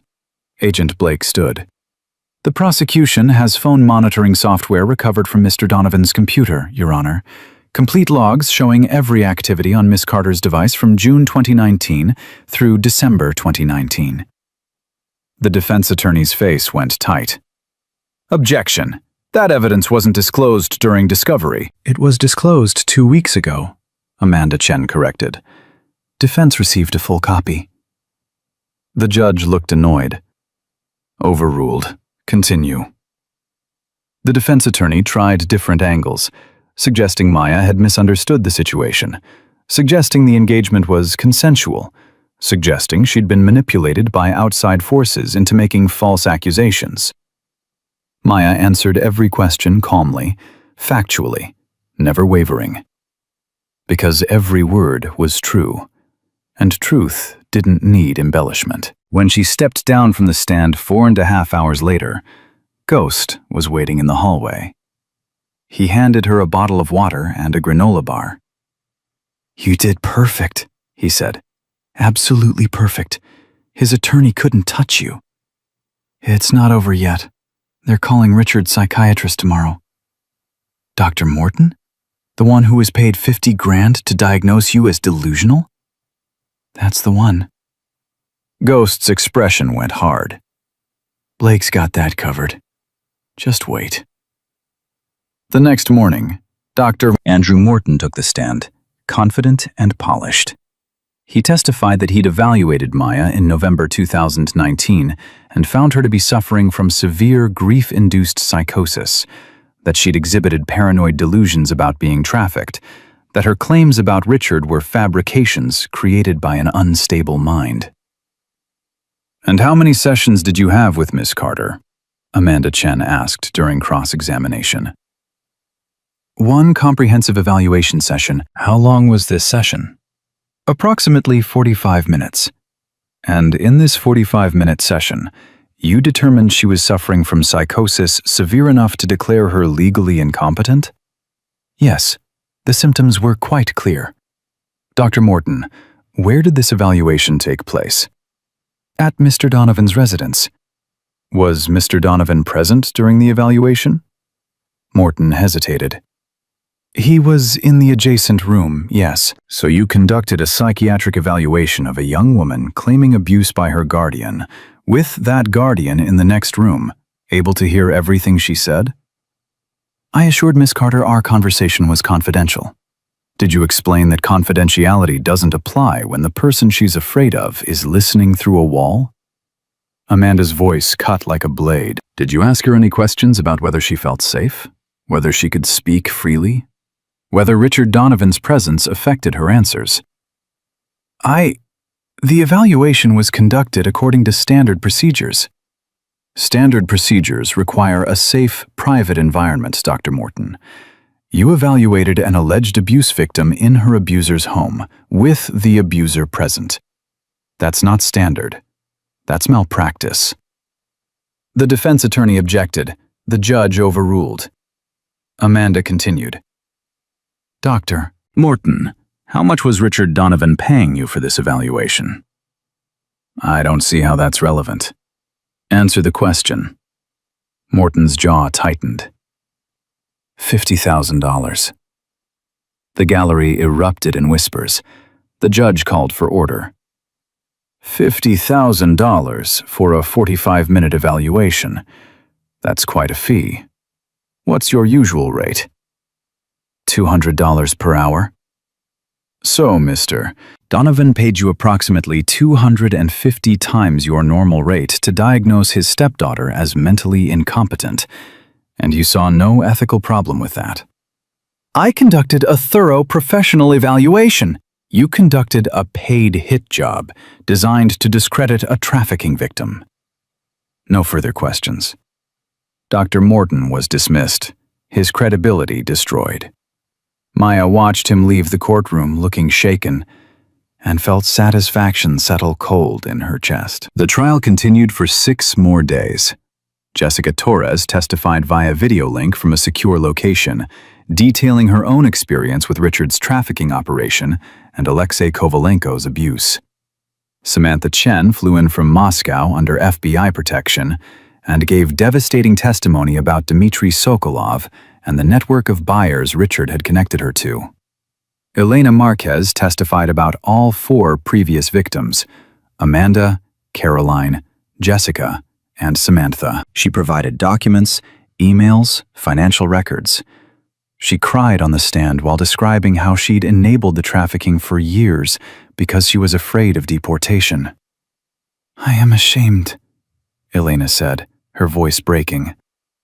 I am ashamed that I chose my safety over these girls' lives. I cannot undo what I have done, but I can tell the truth now. The prosecution called forensic accountants who traced Richard's theft of Maya's inheritance, his insurance fraud related to Catherine's death, his payments from Victor's network. They called FBI agents who described the rescue operation, the evidence recovered, the international trafficking connections. By day 8, Richard's defense had collapsed entirely. His attorney called no witnesses, presented no evidence, simply argued that the prosecution hadn't proven intent beyond reasonable doubt. The jury deliberated for 3 hours. Guilty on all 14 counts of human trafficking. Guilty on 5 counts of conspiracy to commit kidnapping. Guilty on 10 counts of fraud and embezzlement. Guilty on conspiracy to commit murder related to Catherine Carter's death. The judge set sentencing for 2 weeks later. Victor Volkov's trial ran simultaneously in a separate courtroom. His verdict came the same day. Guilty on 18 counts related to international human trafficking, life without possibility of parole. When the verdicts were announced, Maya sat in the gallery and felt 6 months of terror finally release its grip on her chest. Ghost sat beside her, his hand on her shoulder, steady and certain. "It's over," he said quietly. "It's really over." Maya nodded, unable to speak past the tightness in her throat. Sentencing day arrived on April 3rd. The courtroom was packed again. Victims' families, media, FBI personnel, and 3 rows of hellsangels in their leather cuts, present to witness justice delivered. Richard was brought in first. The judge looked at him with barely concealed disgust. "Mr. Donovan, you orchestrated a trafficking operation that destroyed at least 5 young women's lives and ended at least 2 others. You murdered your wife to gain control of her daughter. You stole hundreds of thousands of dollars from victims who trusted you. You corrupted professionals and institutions meant to protect vulnerable people. This court has rarely seen such calculated, systematic evil." Richard's expression remained neutral, but Maya saw his hands clench. "You are sentenced to life in federal prison without possibility of parole on the trafficking charges. An additional 40 years on the murder conspiracy charge. An additional 20 years on the fraud charges. These sentences will run consecutively. You will never be free again." The gavel fell. Richard was led away in handcuffs. He looked at Maya one last time as the marshals took him through the side door. Maya stared back, and this time she smiled. Victor Volkov received the same sentence in the adjacent courtroom. Life without parole, multiple consecutive sentences ensuring he'd die in prison. After the sentencing, Maya stood outside the courthouse with Agent Blake, Ghost, and a gathering of brothers who'd stayed for the verdict. "What happens now?" Maya asked Blake. "Now you rebuild your life. We've recovered $230,000 of your mother's money from Richard's accounts. The rest was spent, but the court ordered restitution from his seized assets. You'll have access to those funds within 60 days. In the meantime, witness protection can continue as long as you need it." "I don't think I need it anymore. Richard's in prison. Victor's in prison. Who's left to threaten me?" Blake smiled slightly. "Fair point. So where do you want to go?" Maya thought about it. The safe house apartment had been temporary, a holding place while justice worked through the system. But she was free now. Actually, completely free. "I want to go back to school," she said. "Finish my degree, maybe study criminal justice or social work, help other people who've been trafficked." "That's a beautiful goal," Blake said. "And speaking of trafficking survivors, I have news. We found Amanda Price. Maya's heart jumped. She's alive? She's alive, living in Bucharest under an assumed name. When our investigators contacted her, she broke down, said she thought everyone had forgotten about her, that nobody cared she'd disappeared. We're arranging to bring her back to the States if she wants to come home. Does she know about Richard's arrest? She does now. She asked if she could meet you, said she wanted to thank the girl whose letter finally stopped him. Maya felt tears building. I'd like that. I'd like to meet all of them. Jessica, Samantha, Amanda. We survived the same monster. We should know each other. Ghost spoke up. The club's organizing a gathering next month. Survivors, families, anyone who wants to attend. We're calling it the Angels Watch Memorial, honoring the women who didn't make it, celebrating the ones who did. I'll be there, Maya said immediately. The media descended, asking for statements. Maya declined most interviews, but she stood at the courthouse steps and made one brief comment that the cameras recorded. 3 months ago, I wrote a letter asking for angels because I thought I was alone. I thought nobody would care about one 19-year-old girl being sold by her stepfather. I was wrong. Special Agent Blake and the FBI cared. Ghost Williams and 300 Hell's Angels members cared. The justice system cared. And because all those people cared, I'm standing here free instead of trafficked. So to anyone else who's trapped, who thinks nobody will help, who thinks asking for rescue is pointless, you're wrong. Ask, scream, fight, write the letter, release the balloon. Because somewhere, someone is waiting to answer. Somewhere, your angels are ready to show up. You just have to give them the chance. The footage went viral within hours. News outlets across the country ran the story. The letter, the balloon. The 300 bikers surrounding an estate. The dramatic rescue. The federal trial and conviction. Maya's phone, her own phone now, not monitored, not controlled, flooded with messages. From trafficking survivors thanking her for speaking up, from advocacy groups asking her to share her story, from journalists requesting interviews. But the message that mattered most came from a number she didn't recognize. Hi, Maya. This is Jessica. I saw your statement on the news. Thank you for being brave enough to fight back. Because of you, I'm finally ready to fight too. I'm testifying against Alexei next month. He's not going to hurt anyone else. Neither is Richard. We won. Maya showed the text to Ghost. He read it, then smiled. You started something, he said. You know that, right? You gave other survivors hope that fighting back actually works. We started something, Maya corrected.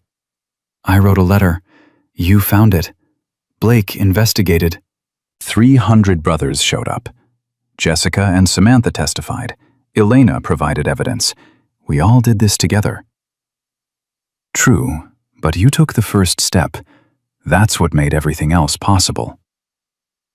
1 month later, Maya stood in the Hells Angels Asheville clubhouse, surrounded by people who'd become family. The Angels Watch Memorial had drawn over 200 attendees, survivors, advocates, law enforcement, and brothers from chapters across 5 states. Jessica Torres had flown in from Kiev, Santa Chen from her new home in Seattle, where witness protection had relocated her, and Amanda Price, frail but determined, had traveled from Bucharest to meet the girl whose rescue had led to her own. They stood together, 4 survivors of Richard Donovan's trafficking operation, and shared their stories. The similarities were haunting. The isolation, the control, the stolen identities and confiscated documents, the forced marriages to men with diplomatic connections, the systemic failures that had allowed it to continue. But the differences mattered too, because Maya had written a letter, and that letter had changed everything. I tried to tell people, Amanda said quietly. She was 28 now, 9 years removed from her trafficking. I tried to tell my teachers, my friends, the police. Nobody believed me. Richard was so respected, so convincing. They all thought I was lying or confused. Eventually, I stopped trying. I believed silence would keep me safe, Jessica admitted. I thought if I just survived quietly, Alexei wouldn't kill me.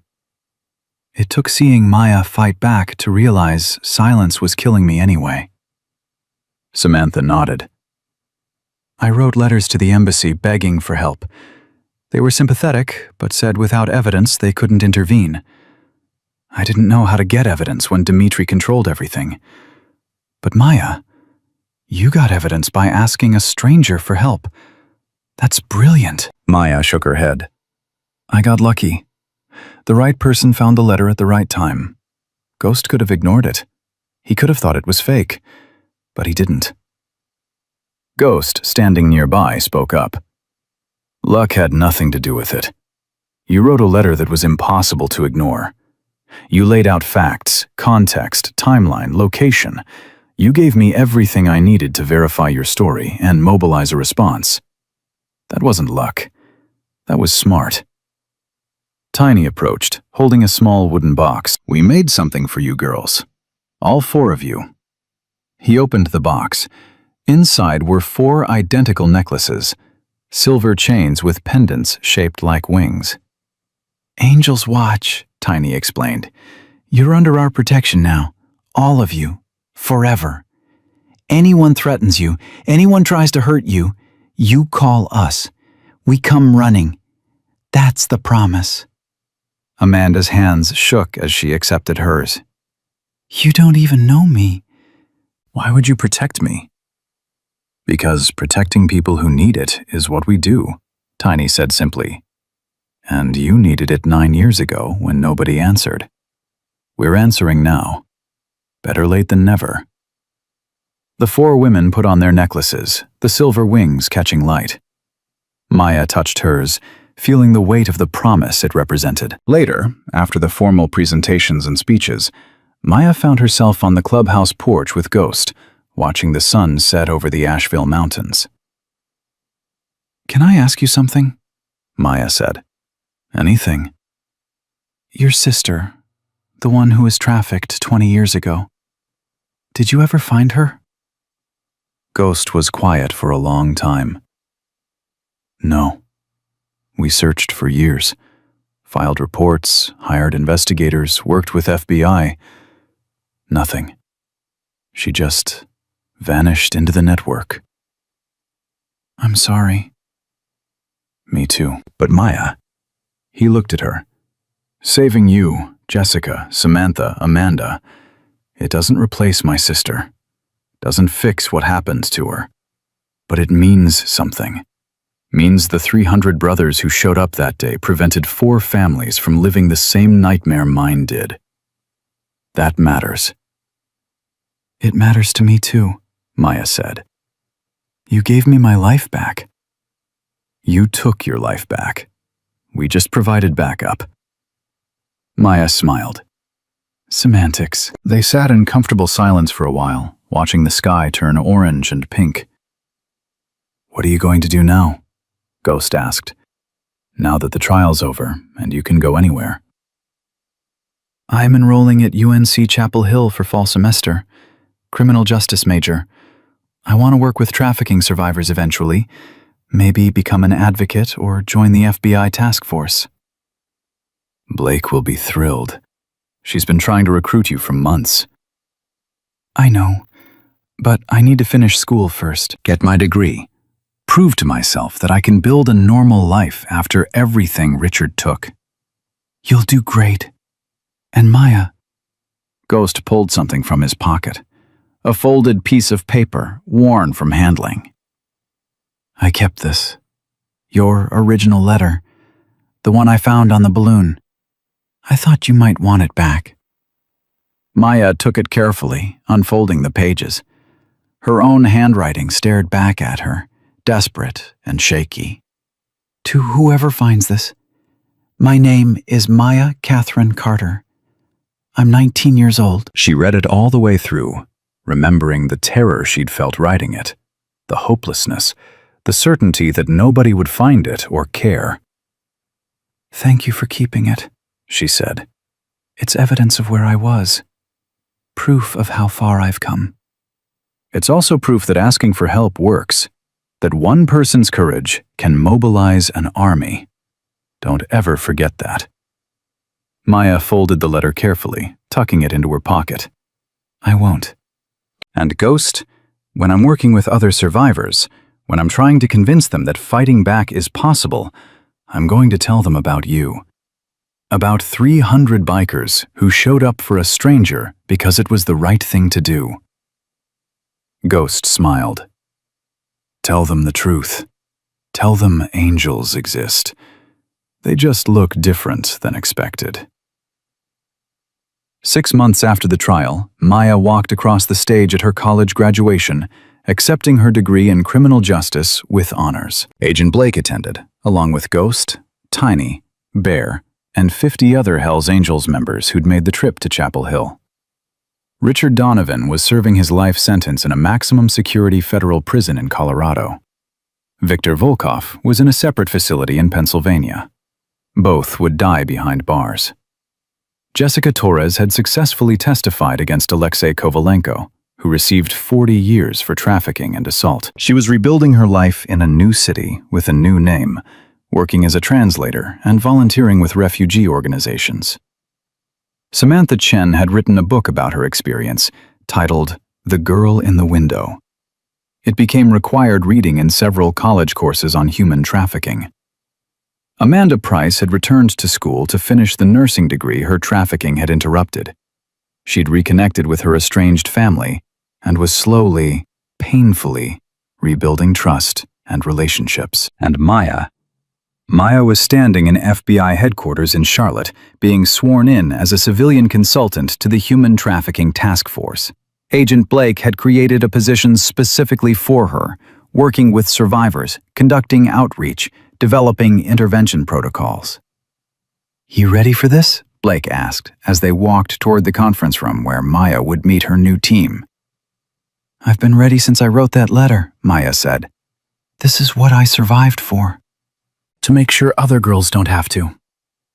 The conference room was full. Agents, advocates, survivors working as consultants. And sitting in the corner, wearing his leather cut like always, was Ghost. "What are you doing here?"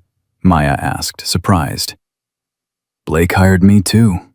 Consultant on motorcycle club outreach and victim identification. Turns out bikers see things law enforcement misses. She wants us working together." Maya grinned. "The Angel team reunites." Something like that. Blake called the meeting to order, outlining new protocols and ongoing investigations. Maya listened, contributed when relevant, and felt purpose settle into her bones. This was right. This was what her survival meant. Not just escaping Richard and Victor, but using that escape to help others do the same. After the meeting, Maya walked outside into Charlotte's sunshine. Spring had arrived, warm and bright. She pulled out her phone and opened the photo app, scrolling to a picture she'd taken a week ago. It was her mother's grave, fresh flowers on the headstone, and beside the flowers, a silver balloon with a white envelope attached. The envelope was empty this time. No desperate plea for help, no begging for angels. Just a note that said, "I'm okay now, Mom. The angels came." Maya closed her phone and looked up at the sky, thinking about letters and balloons, and 300 motorcycles surrounding an estate at exactly the right moment. She thought about Richard rotting in prison and Victor facing the same fate. She thought about Jessica and Samantha and Amanda, all of them surviving, all of them fighting back, all of them proving that trafficking victims weren't weak or broken or disposable. And she thought about Ghost, Tiny, Blake, Bear, and everyone else who'd shown up when it mattered, who'd believed a stranger's handwritten plea, who dropped everything to ensure one 19-year-old girl didn't disappear into the dark. Maya had asked for angels.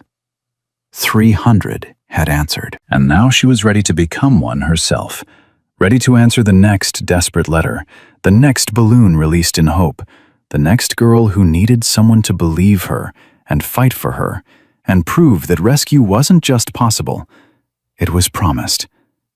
Because that's what angels do. They show up, they fight back, and they make damn sure nobody gets left behind.